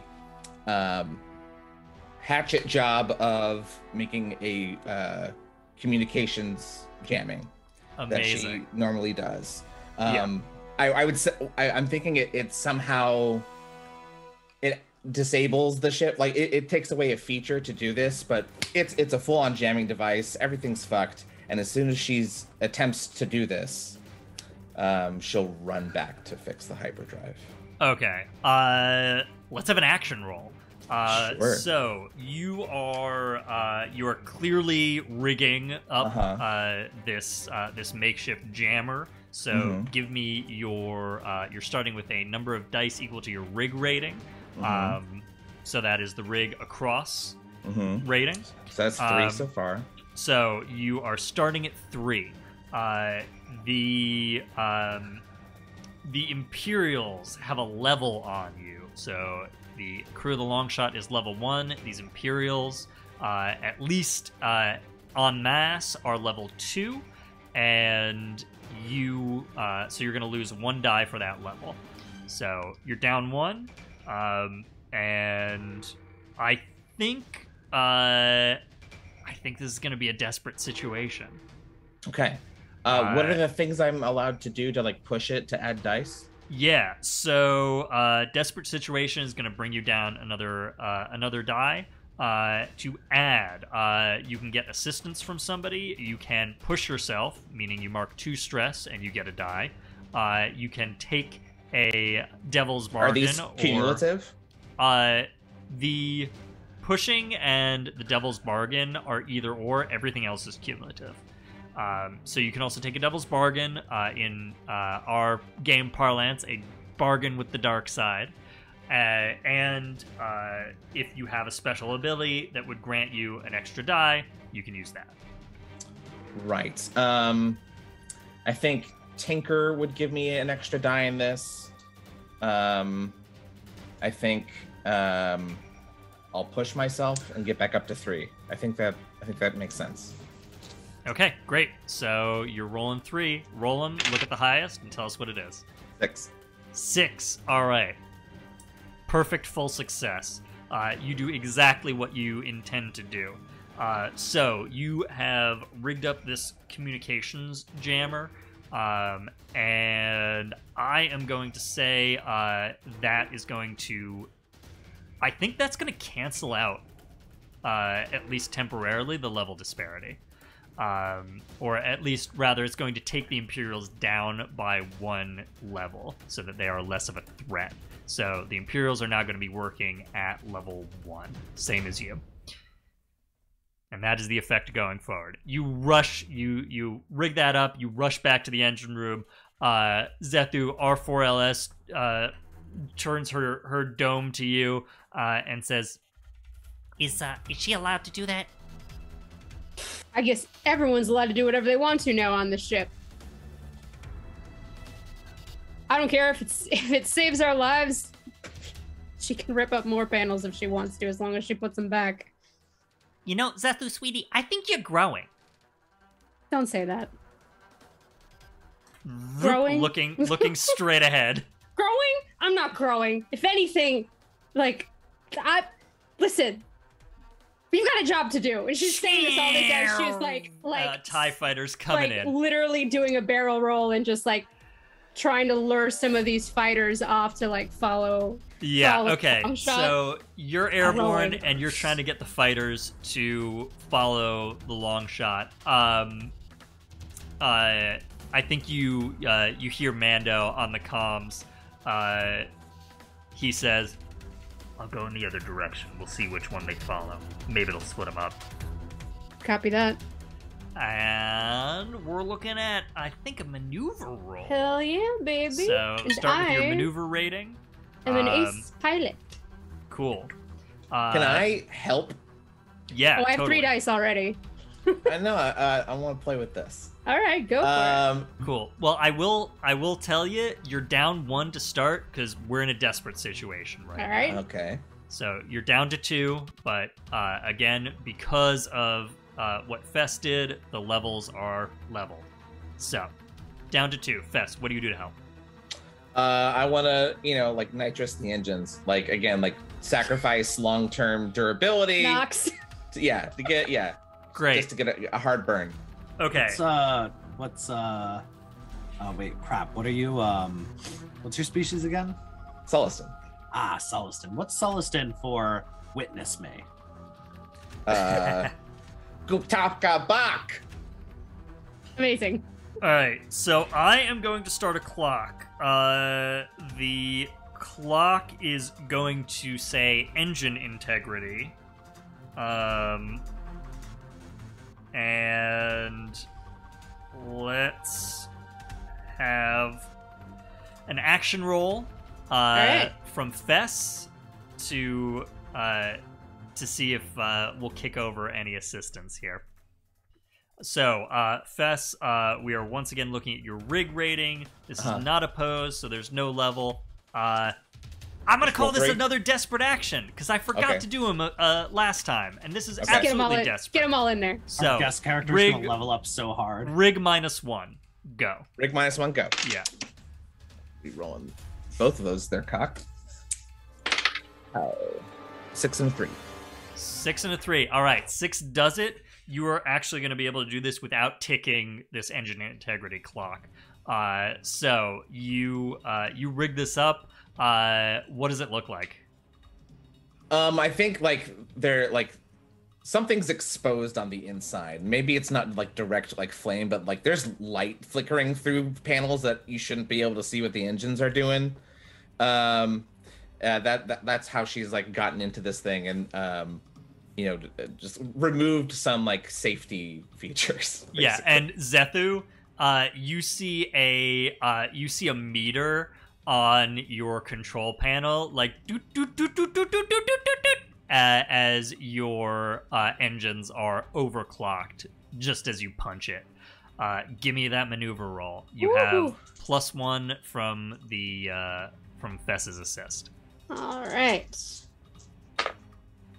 All right, that's already 1-6. and a 5. Let's see if I get that. Oh, I'm not rolling 2. I'm rolling 1 more. See if I get another 6. No, that's 1. So Okay. 6, 5, 1. I think a 6 will do it. So you punch it, and you have never felt the long shot Woo! like this. What does it look like as you punch it away from the settlement? And Growing. There's no growth here. I was fine with the way oh my god! yeah, you're just It's pushed just- back in your seat.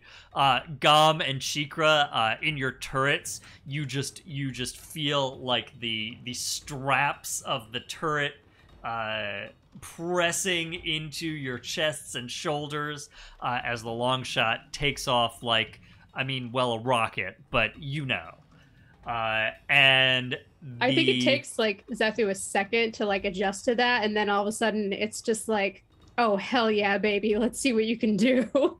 Yeah. Now this is pod racing. God damn it! Fuck you. Ah! And the long shot goes blazing over the tundra. Half of the TIE fighter squadron peels off to follow you, and we can see you whipping around. Half of them have peeled off in the other direction to follow the Razor Crest, which is rocketing off in the tundra in the opposite direction from you. Zethu, you are going fast, you're going hard, you're coming up on a big line of these huge, jagged, icy glaciers. Let's cut over to Cheekra and Gom. Gom, what are you up to? The ship is moving fast, there's TIE fighters on your tail, you're in the turret. Yeah, so Gom was definitely already uncomfortable being in the turret spot. This is a known trend. Something usually comes out of him when he's in this spot. This newfound speed is not helping him. He does not enjoy this. You said we got some to follow us. Yeah, so there's a handful of TIE fighters on your tail. Let's say 4 of them. Sure, yeah. I think Gom is just gonna wait for what feels like Zethu's gonna be going straight for, I don't know, a couple of seconds, and then just try to not even try to aim super hard, just make some shots and go straight and just fire off a barrage. You let her rip. I think we're talking about a skirmish roll here, it sounds like. So start with your skirmish rating. And levels are even, so you're not losing any dice from that.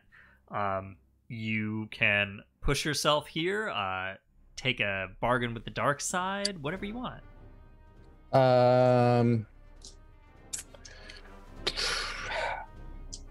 Just a little dark side. Yeah, I want to take a dark side at some point because I think it'd be fun.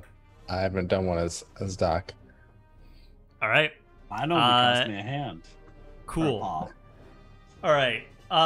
So I am going to say you can get the die, but what is a good bargain here? You are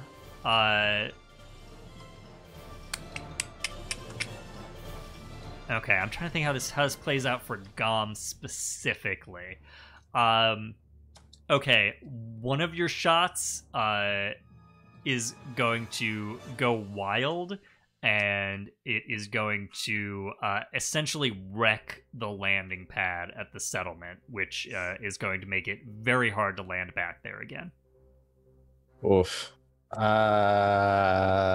Do we plan? We don't plan on staying here, right? No, I don't want to hurt these people though. We're Your call. fucked though. We see a Star Destroyer though, right? There's a Star Destroyer above you. Yes. Yeah. Okay. I think this. Yeah. All right. All right. You're They'll taking blame it. it on the imps. They'll build a statue. We'll blame of Cheekra. them. It'll be right. fine. Yeah. They won't know. All right. So Okay. You get I'll take another. that You for get another plus die. 1. Roll them. 6 and a 4. Ooh. Boy. All right. 6 will do it. So, Gom, you let loose with a blaze of heavy blaster fire from this turret, and you He's catch... yelling as he's doing it. Yeah. Full on Pearl Harbor. Yeah, absolutely. Did You never not think- shot 2 guns into the air at once and yelled, "Ah!" Screaming as the blaster bolts scream through the wings of this TIE fighter. They tear through the side of one on the outside of the formation. Wing tears off. TIE fighter goes rolling and slams into the tundra in a blaze of fire and smoke. But you can see in the distance, a couple of those blaster shots have hit the landing pad just outside the settlement where you just were, and that snub fighter just goes up in smoke. Cheekra. We're helping. Well, Wesley feels bad. I don't know if Gom does, but Wesley feels bad. Cheekra. It is I. Yeah. Yes. TIE fighters on your tail. Your buddy Gom just took one out. What do you do? I can fix the rest. There are solutions. I'm gonna shoot them. Thank you. Uh-huh. Cool. I'll take kill the space Nazis for 500, Alex. Always take kill the space Nazis. All right. I think we're starting with a skirmish. You are not down any dice. Do you want to push yourself or take a dark side bargain? What would a dark side bargain be? Just out of curiosity. For Cheekra, I am going to say, I'm gonna say you can get the die, but the TIE fighters are going to catch up with you. So you are notably ahead of them because of Fess's nitrous. Yeah. But this, if you take the die, this maneuver is going to be when your nitrous runs out. And I don't suppose. Okay, cool. I'm not doing that. Thank you, though. I don't Alright. suppose Gom's rather excellent firing pattern, if by accident, has left them in a weakened or vulnerable state. Not at this point, no. Okay. Well, then I'll just roll. I'm rolling straight then. Yep. Unless you want to push yourself, you can always do I'll that. stick with my 3 dice. All right, roll them up. Let's see what we get. That could be better. It's a 4, a 2, and a 1. Well, a fuck, but Okay. Cool. So making a clock here. We obviously have 1 ticked for that TIE fighter. Wait. Wesley, what did you get? Was it a 6? 6. Yep. Okay, so this is a 6 clock for 4 TIE fighters, so the math is a little a little uneven, but you've marked 2 on the 6 clock. Cheekra, you have a 4.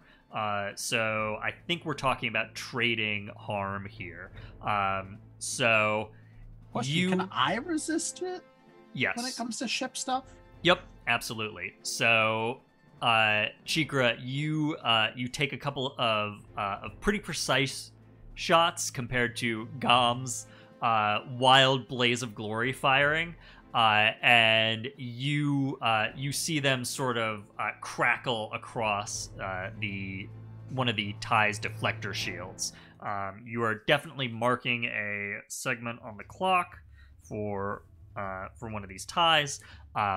But the TIE fighters are now firing at Longshot, and you have damage incoming to the ship. If you would like to resist, you are going to be rolling with, I think, prowess. I will attempt to do so. Yeah, so down the prowess column. That is 2 for moi. Cool. That is a 6 and a 3. Okay, so you can... Shout out to this dice, which has been really good. Yeah, with a full 6, you can resist with no stress. So the you fire back, and your sort of covering fire is enough to get them out of formation as they're firing on Longshot. And everybody, I think. Listen, this is the perennial question. Cheekra, top or bottom? Or Gom, top or bottom? Listen, either of you. We've established that shout. Cheekra's A on the top. Great. So Cheekra and Zethu, you specifically see these green turbo laser bolts flying over the Longshot. And you are speeding across the tundra. The TIE fighters are firing wildly. In a few seconds, they will be able to get a bead on you.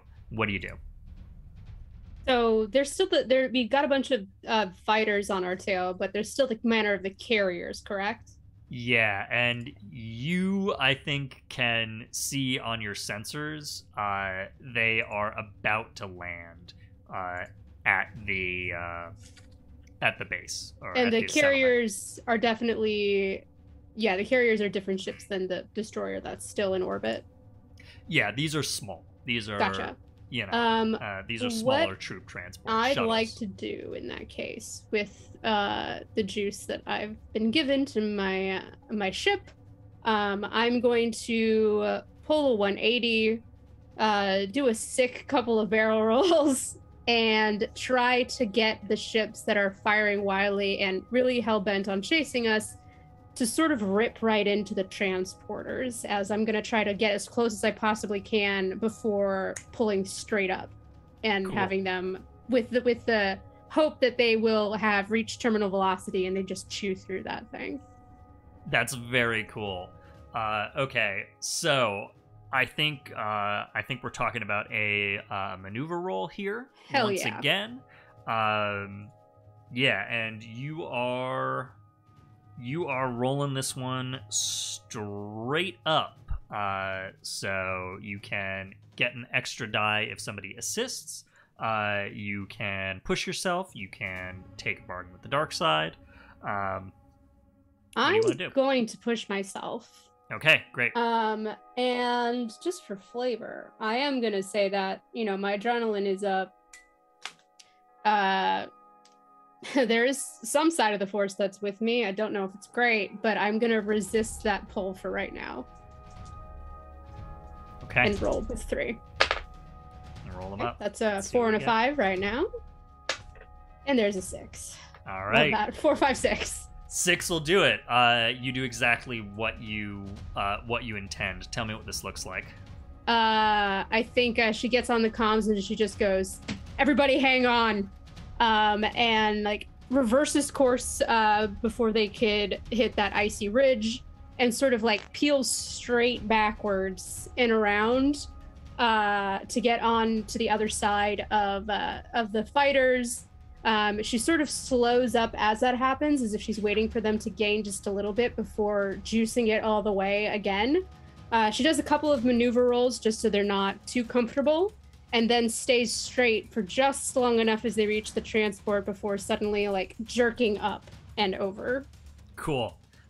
So you pull the long shot up at the last minute, and the ties, 2 of them are fast enough, 1 of them is not, and it goes barreling into this Imperial transport in a huge fireball. Just as the transport is about to touch down, Longshot speeds back, speeds further. The remaining 2 ties on your tail, you are now facing the direction that Mando went initially, and you can see the Razor Crest doing some extremely fancy maneuvering, twisting and rolling in midair as a couple of TIE fighters, we'll say it's another 4, the squad divided evenly, chase it up as they sort of corkscrew around in formation. There are a couple of other transports, right? There are multiple troop transports, so As this one explodes and the tie slams into it, the other two are touching down, and they are about to drop ramp. What do you do? Well, first I noticed that I feel like I'm being outshone by the Razor Crest's fancy maneuvers, so now I feel like I have to do some. So I'm gonna try, but I would like to do this in a way that I can get you, Gom, and Cheekra into a better shot position for the transports, and I can use Keen Eye for this. I want to know if, for your opinion, David, normally I get the extra dice when I fire ship guns, but I don't have the ship guns up on how this particular ship works. Right. So could I pass that on to the two of them? Because I'm doing the trick to get them to where they could see everything. That tracks. I'll give you that. Yeah. Okay. Yeah. So you can use that ability. You can kick it to Awesome. somebody else who's going to fire next. It does not require a roll, as stated, but I'm just going to say that the fancy maneuvers will do this. Okay. Cool. So yeah, that does not require a roll. Whoever fires next is going to get the advantage of that ability, as long as you are doing some fancy maneuvers. Quick cut to Fess, back in the engine room. What are you doing? She's been diligently fixing the hyperdrive as fast as she can, because it's in her best interest that this work as soon as possible. Yeah. While she was been bouncing around maybe on some of those hard turns, would she have like kind of come up against a locker where she would see like, oh, this is where they keep the 0G suits? That is perfectly plausible, sure. Is there one in her size? What's your size compared to Cheekra? She's about 5 foot flat. Okay, so there's definitely something that is for like a standard human size, which you could fit into if you kind of rolled up the sleeves and the legs a little bit. It's not nuts. Okay. But it's definitely going to be oversized on you. She will file this information away. Cool. And go back to fixing the hyperdrive. Great. So yeah, you and Vel are buried in the hyperdrive, working at speed. Like you were going at like fun speed before, where you were excited to be doing something interesting, and now you're going at desperation speed. And Vel is just sort of like rapidly clipped, just shouting out very like precise instructions, like angle boat 12 to D4. Okay, 90 degrees, push it in. I think there's a Lock point it. where Fess sees where she can work faster if she's not actually following these directions, and so I think Vel would see this. And I think so. There's like a lot of frustration in the air. Yeah, and Vel's like, no, don't do that. That's okay, fine. We'll move on to the next part. And they're going over to like grab the next part from a different place, as everything is sort of sliding around in here. I want 2 rolls here. Sure. One, we're gonna have a fortune roll to see what progress you already made on the ground with the hyperdrive. Okay. And that is definitely going to be with your rig. So we're talking about a fortune roll with your rig rating. Just roll it straight. Roll it straight. 422. All right. So 4 mixed. So we are going to mark 2 on the clock for the hyperdrive repairs. So you have 2 more on the clock that you're going to need to get marked. Now, for your current task, we're going to roll your rig as an action rating. So, starting out with the same pool, I think we are definitely in a desperate situation, so you're going to be down 1. And if you want to push yourself or take a devil's bargain, you're more than welcome to do so. I think, and just correct me here, the stress marker is like about 10 or 9 total? It should be is it 9? Yeah. 1, yeah. 2, 3, Yeah, 4, 9. 5, 6, Okay. 7, 8. Yeah, it's 9. And I've taken 3. I will absolutely push myself to get up All to right. 3. Mark 2, you get another die. All right. Boop, boop. Let's do it. Roll them. Tell us what we got for the highest. I have 4-3. All right, 5. Mixed success. So you're going to be able to mark a segment on the hyperdrive here, but I think we've got more damage coming into the ship from the TIE fighters. So as you are buried in the hyperdrive, there's a big knock and shake as some of the turbo laser fire from the TIE fighters connects to the Longshot. And we are going to mark the deflector shield, as that is going to be the first thing that is going to take. Just fix that thing. And you just fixed it.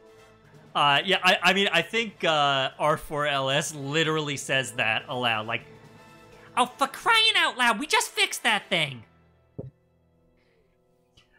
And you are zooming away from the pad and the wreckage there of both the snub fighter and the Star Destroyer and the TIE fighter and the transport as the other 2 transports touch down.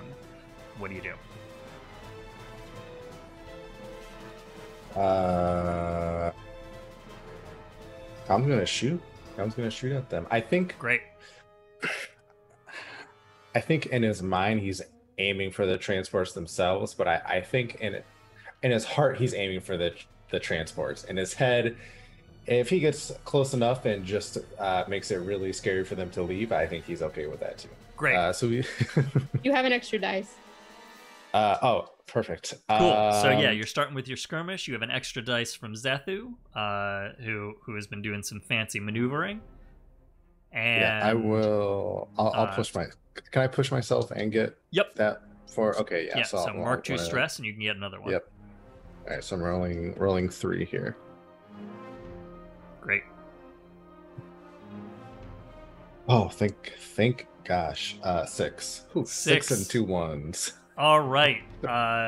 6, you are going to get one of those transports. No consequences. What does this look like as you blow the second of these 3 transports to high hell? I think it's a weird moment of like life or death clarity for Gom. Yeah, he's done a lot of, he's been working adjacent to people of this nature for a long time, but this is, I mean, he's not brand new to this, obviously been doing this for a while, but he's like, I'm killing people. I think he just like gets it now. It's just like you aim it and you shoot it, and then that's it. And I think it's just like a moment of clarity, and he like gets like a moment of focus that he's never had with a gun before, and just lines up the shot purposely and like squeezes confidently. And shoo, choo, choo, choo, double bolts across. Transport goes up in a cloud of flame.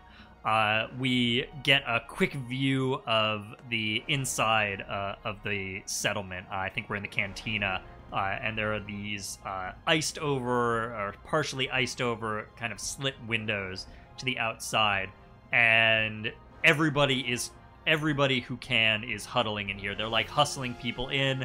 There's people with there's 1 or 2 people who have like blaster pistols, but they're barely armed at all. They're just hustling people into the cantina, having people get their heads down under the tables, and a couple of people who are looking out the window at the landing pad see the second transport go up, and there is this huge cheer. We see Dr. Fig. We get a brief shot of him just giving a yes. And we are zooming out over the plane in the other direction. You are now going towards the Razor Crest and the Mandalorian. with 2 TIE fighters on your tail. There is 1 single transport that is touched down at the base. The ramps are slamming open, and there are stormtroopers emerging onto the edge of the now ruined landing pad area outside this settlement. Somebody give me a fortune roll, just I think with Mando's level, so 3 dice. 3 dice. I got this one. Sure. Random d6s. Let's see here. Let's fucking go. That is not great. That's a 4, a 3, and a 2. Okay, 4, 3, 2. So with a 4, we're talking about a mixed success. So you see the Razor Crest corkscrewing up with these 4 ties on its tail. The ship stalls in mid-air. You see the engines cut, and it rotates in the air and drops like a brick back down at the pursuing ties, firing. It is going to take out one of them, but you see TIE fighter fire score across the surface of the Razor Crest as the engines kick back on, and it swoops under the TIE fighters and back up, and they have to loop around to chase it in the other direction. Damn it, that was cool. Longshot's coming in. What do you do? And I have so many clocks running right now because I'm going to start a clock for the Razor Crest and those ties as well. I think it's Cheekra's turn to shoot. Do it. I would like to interject. I'm just, what's just out of curiosity? What's the dark side got to say for itself, David? Checking in with the dark side. A new radio station. Yeah, I think 3.9 Dark Side FM. I think what I'm going to say is, in order to line up this shot, you have to expose the long shot to... in order to line up this shot better, you have to expose the long shot to increased danger. So you are absolutely taking a hit if you take this bargain. Nah. All right. I will push myself, though. Okay. Push yourself, you get that die. Roll them up. That was a great life choice, because that is a 6 and 2 1s and a 4. All right. That could have been very bad. That is a spread. But with a 6, you're getting out of this scot-free, and you are taking out another one of those ties. What does this look like, Cheekra?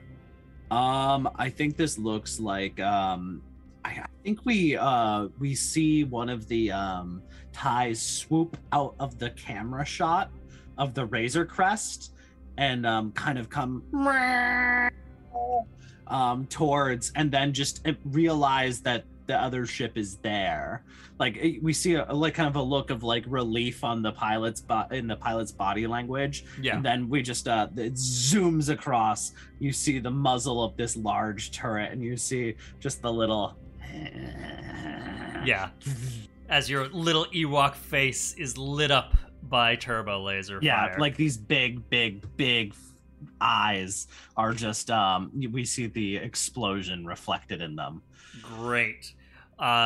Cool. So you are you're swooping in, you take out another tie. There is 1 left on your tail. There are 3 chasing Mando. You have 1 transport on the pad. Stormtroopers are pouring out, and they are running full tilt for the wide doors that lead into the nearest base dome, or the nearest settlement dome.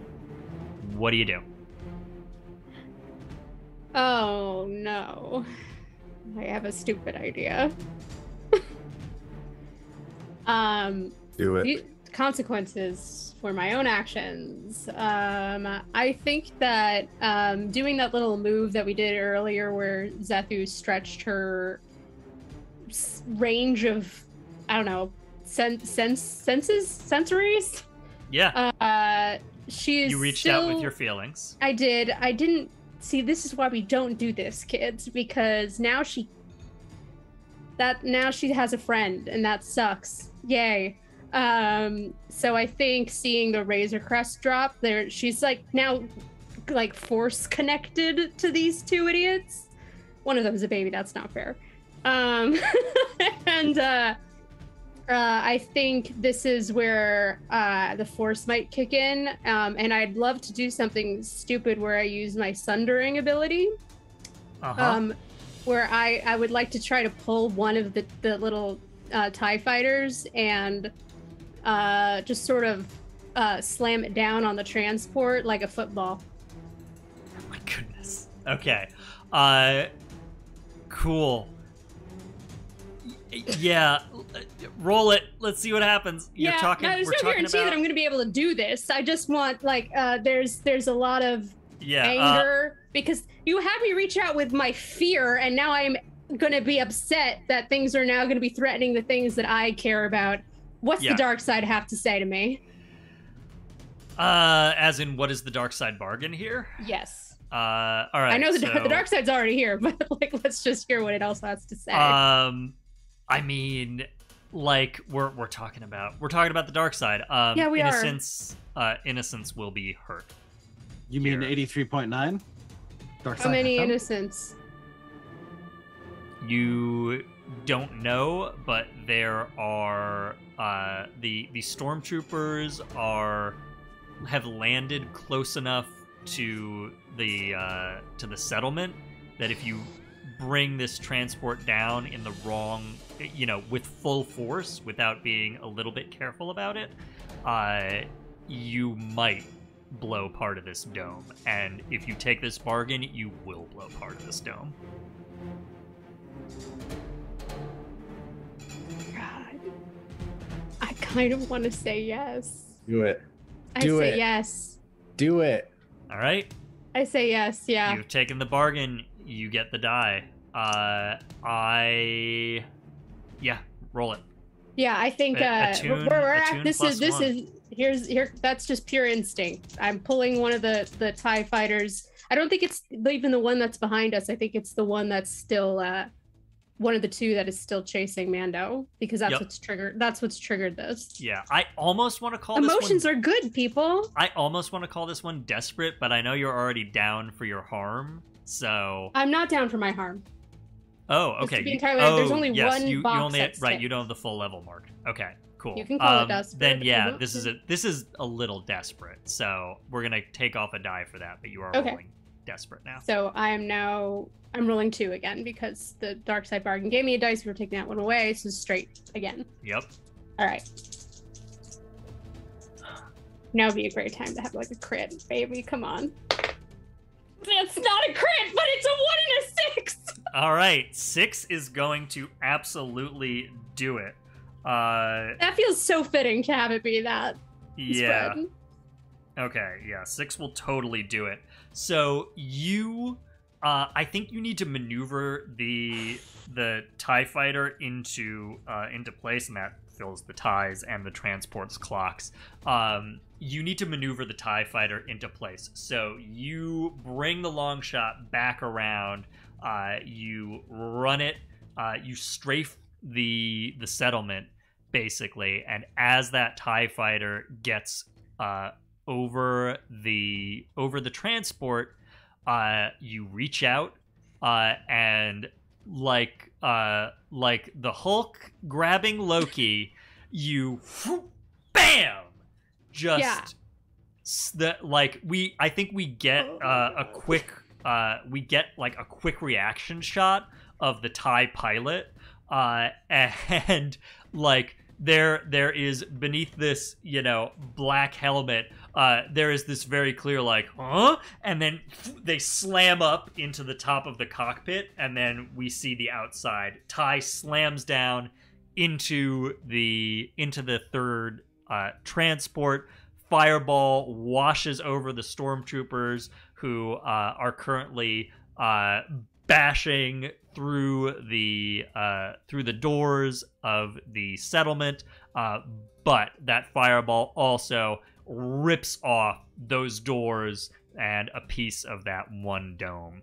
And you can see smoke rising from the settlement. I don't even know she's paying attention to that just yet. I think she's never done something like that before. So it's just sort of like, it was also just pure, like, it just happened. So I think right now it's just like, she's just in battle mode still. There's like blood still streaming from her nose now. I think is the only evidence that that's what she used to do that. Yeah. All right. Vess, you're back in the engine room. You're elbows deep in the hyperdrive. Yeah, I really want it to work. Yeah. What are you gonna do? Roll some dice. Rig. Cool. Okay, so you're in the hyperdrive. You're rolling your rig. We are. I think. Am I gonna call this a desperate situation? I still think it's desperate. I think it is too. Let the guest level up. So we're gonna call it desperate. You're gonna get 1 die off for that. You can push yourself. You can take a dark side bargain. You can. I can add one. Beg someone for assistance. I can add one back for Tinker. Yep. What do you want to do? I think this is all the reasonable things here. And I think she could afford to push herself as well. So that would take me up to 4 dice. All right. Roll them up. Let's see what we get. 5. 5. Okay. So mixed success. You're going to tick that last hyperdrive clock. But I am going to have engine integrity get ticked as well. So how many ticks on that clock total? There's just 1 now out of 4. Oh, thank you. So we're doing all right on engine integrity, but she cannot take much more, Captain. Sorry, that was blasphemy. You're crossing the streams. I apologize. David, somebody give me another 3d6 roll for our boy Mando. not me this time. I got it. All right, do it up. 5. 5. Okay, cool. So you watch again. You've strafed back across the settlement in the other direction, and you, I think, see. I guess nobody. Well, no, actually, Gom and Cheekra would have visuals on this because you have a 360 in the turrets. So, Gom, you see the Razor Crest swoop in and maneuver around these TIE fighters. There's 3 chasing it, and it is going to pew pew pew send out another stream of turbo laser fire as it blazes through the remains of this formation. It is going to, you definitely see like something pop, and now there is a little bit of smoke trailing out the side of the Razor Crest as we tick another clock for these ties and another clock segment for the Razor Crest. On the comms, Mando comes back on. Can I ask something? Yeah. I had imagined that due to the slapdash nature of the jamming, that it would be pretty like lots of friendly fire. Oh, so I don't want to. I mean, you rolled good. Yeah. But are you just trying to make David do a staticky voice? If you want to make this difficult for no reason, again, you got the roll. Yeah, that's me making things difficult for no reason. 100%. Okay. Cool. So Mando comes back on the comms. You hear him say, "More of them coming in." draw them off, and you can now Gom, Cheekra, Zethu, you have views out the windows. You can see there are additional squadrons of TIE fighters deploying from the Star Destroyer, and Mando is kicking it with the Razor Crest and is breaking up into the atmosphere, going towards the Star Destroyer. And at least the TIE fighters that are on Mando appear to be following. What do you do? I'm going to try to get us into a formation to draw at least half of these oncoming away so they don't all gun for the Razor Crest. Yeah. So I'm going to corkscrew my way up, sort of around the Razor Crest. Since the long shot's slightly more maneuverable. And just fire whatever I've got in the cockpit, probably just small laser blast just to get attention, and hopefully pull some of those with me. Okay. So you are also headed into this swarm of TIE fighters that are now coming down from the Star Destroyer. Maneuver or skirmish would be appropriate here. I'm going to say maneuver because I'm trying to draw them off. At least that's what I got from the broken connection. Okay. 2 4s. All right. 2 4s. So mixed success. I think you'll draw them off, but you've got damage coming in to the long shot. I'd like to roll to resist. Yeah. Go for it. We were talking about a prowess roll to resist. Still 2. 3 to 5. Okay, so I got one Stras, I believe. Is that what it is? So so 6 minus the highest roll. Mark that amount of stress. Mark 1 stress, and you resist the effects. So you are you going up? What direction are you going? I'm sort of corkscrewing around whatever direction the Razor Crest is going in to have it be so it's not all of the oncoming swarm is not just hitting him. Cool. So you're kind of both going up and around each other as these TIE fighters come in from the other direction.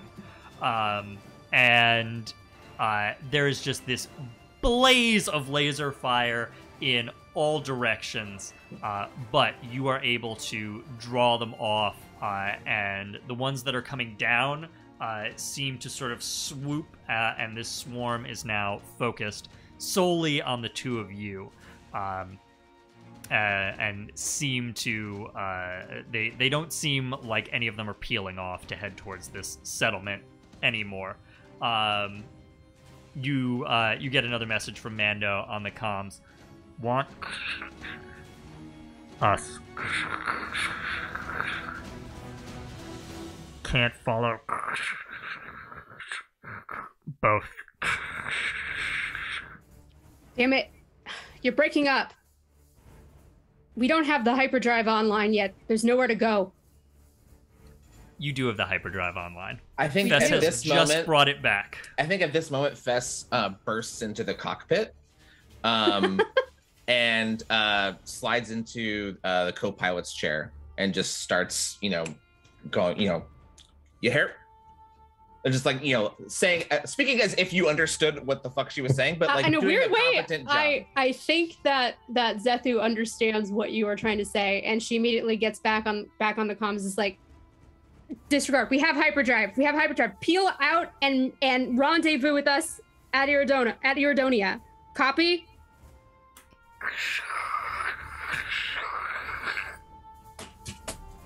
Damn it. Astral navigation to Iridonia is already up on your screen. Fess has prepared it for you. Oh God. I have to roll something.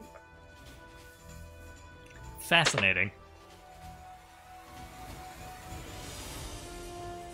What is fascinating about that? Making things harder for yourself. It's an interesting move. What are you up to? I'm torn between options. So I rolled a 6, which is interesting. Oh god. You hear Gom over the comms. We can't shoot them off forever, Zethu.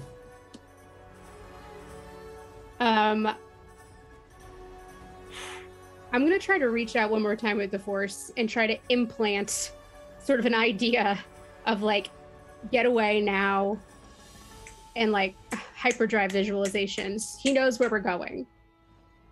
Okay. I think let's just do this as a fortune roll. Okay. And then I'm gonna gun it. Yeah, so fortune roll with your attune rating.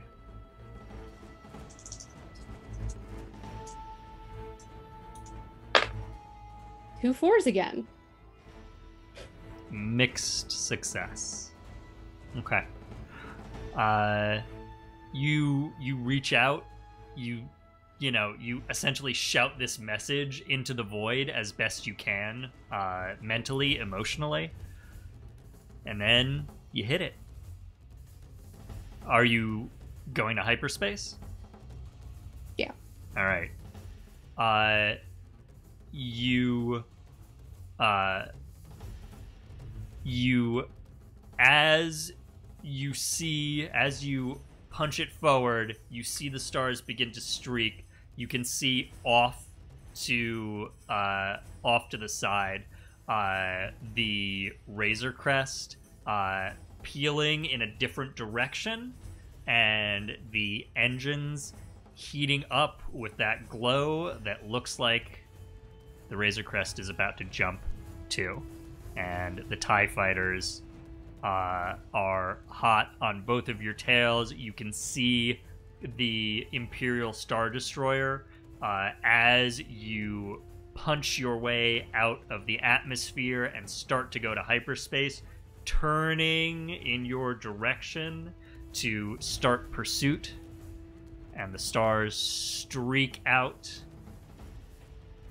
and we hit black for this session. That's gonna do it for us for this one, folks.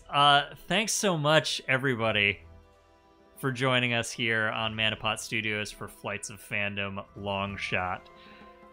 We will be back next Tuesday at 8 p.m. Eastern for the conclusion of this flight.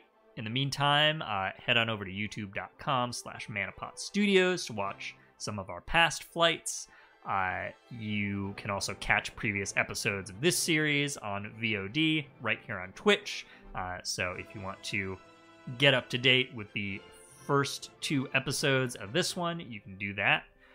Once again, I've been David. You can check out my games over at dbb-8.itch.io, including a setting-agnostic version of the game we've been playing called In the Dark. You can also check me out on Instagram. I'm at dbrunelbrutman. And with that, I'm going to toss it over to our players to give their final shout-outs and plugs. I want to start with our special guest, Bill. Thanks for joining us for this one and subbing in for the week. Oh my God, what do you got? I want to shout out all of you. Thank you so much for having me. It's been a blast. It's the first time I played with Wesley. I had an amazing time playing with you. Marcy and Hopper, I played too much with you. It's the best to play Star Wars with you. And David, it's been absolutely my pleasure. Go check out his games. All right.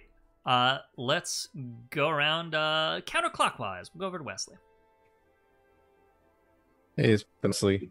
Bill, hope to play with you again. Hopefully I randomly run into you at some sort of fair in the near future.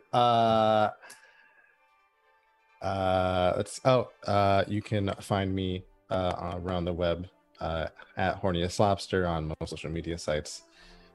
Nothing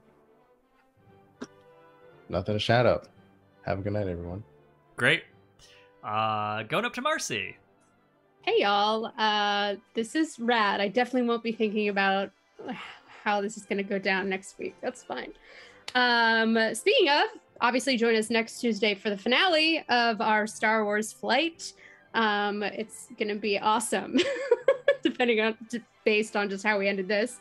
And then starting next month, all of the Tuesdays in June, we will be going from space to underwater for BioShock. And I will be sitting in the DM's chair for the very first time for that. So I'm terrified. It'll be fine, but I'm terrified. So join us for that in June. And as Bill said, he plays too much with both myself and Hopper. But if that's not a ringing endorsement, then you can still check us out every other Sunday here on this channel, 4:30 p.m. Eastern time, playing the Invisible Sun game, Hole in the World. It's super trippy, super rad. Do check out all of the past videos on YouTube. They're all there, along with all of our other past videos for Flights of Fandom. Am I forgetting anything? That sounds good. Yeah, that's it. Good night, everybody. Great. And finally, Hopper, bring us home. Last but not least, yes. What's up? Still me, still Hopper. Sorry about that. It's Terminal. And I have been playing Cheekra. And if you would like my shout outs, I'm gonna shout out Party of One podcast with Jeff Stormer. Look at that, I'm wearing the fucking t-shirt. Which is super rad, and you should also check out All My Fantasy Children with Jeff Stormer and Eric Katana Sayas. If you would like to see more of me on this channel, not just on Hole in the World, and starting in June, we are going to be taking our Escape from Arkham Gotham flight and spinning it off into a full ongoing series called Streets of Gotham. So if you like henchman shenanigans, only some of us are in love with our bosses. It's fine. Come watch us, the Chuckle Fucks, get up to shenanigans and make Batman shake his head. It's fine. It's fine. It's great. Other than that, I will be soon. If you follow me on the Legend Tree at either, like Twitter or Instagram, or on Twitch, if you slap that follow button, you will be notified if when in the very near future I actually get off my ass and learn how to do all the hard work of producing. And Bill will be one of the players that is going to be tolerating my crappy producing skills as I promote a home game to a live stream, because I need people that will tolerate me learning how to do something.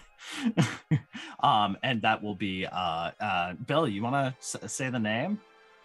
Yeah, I already screwed it up in the chat.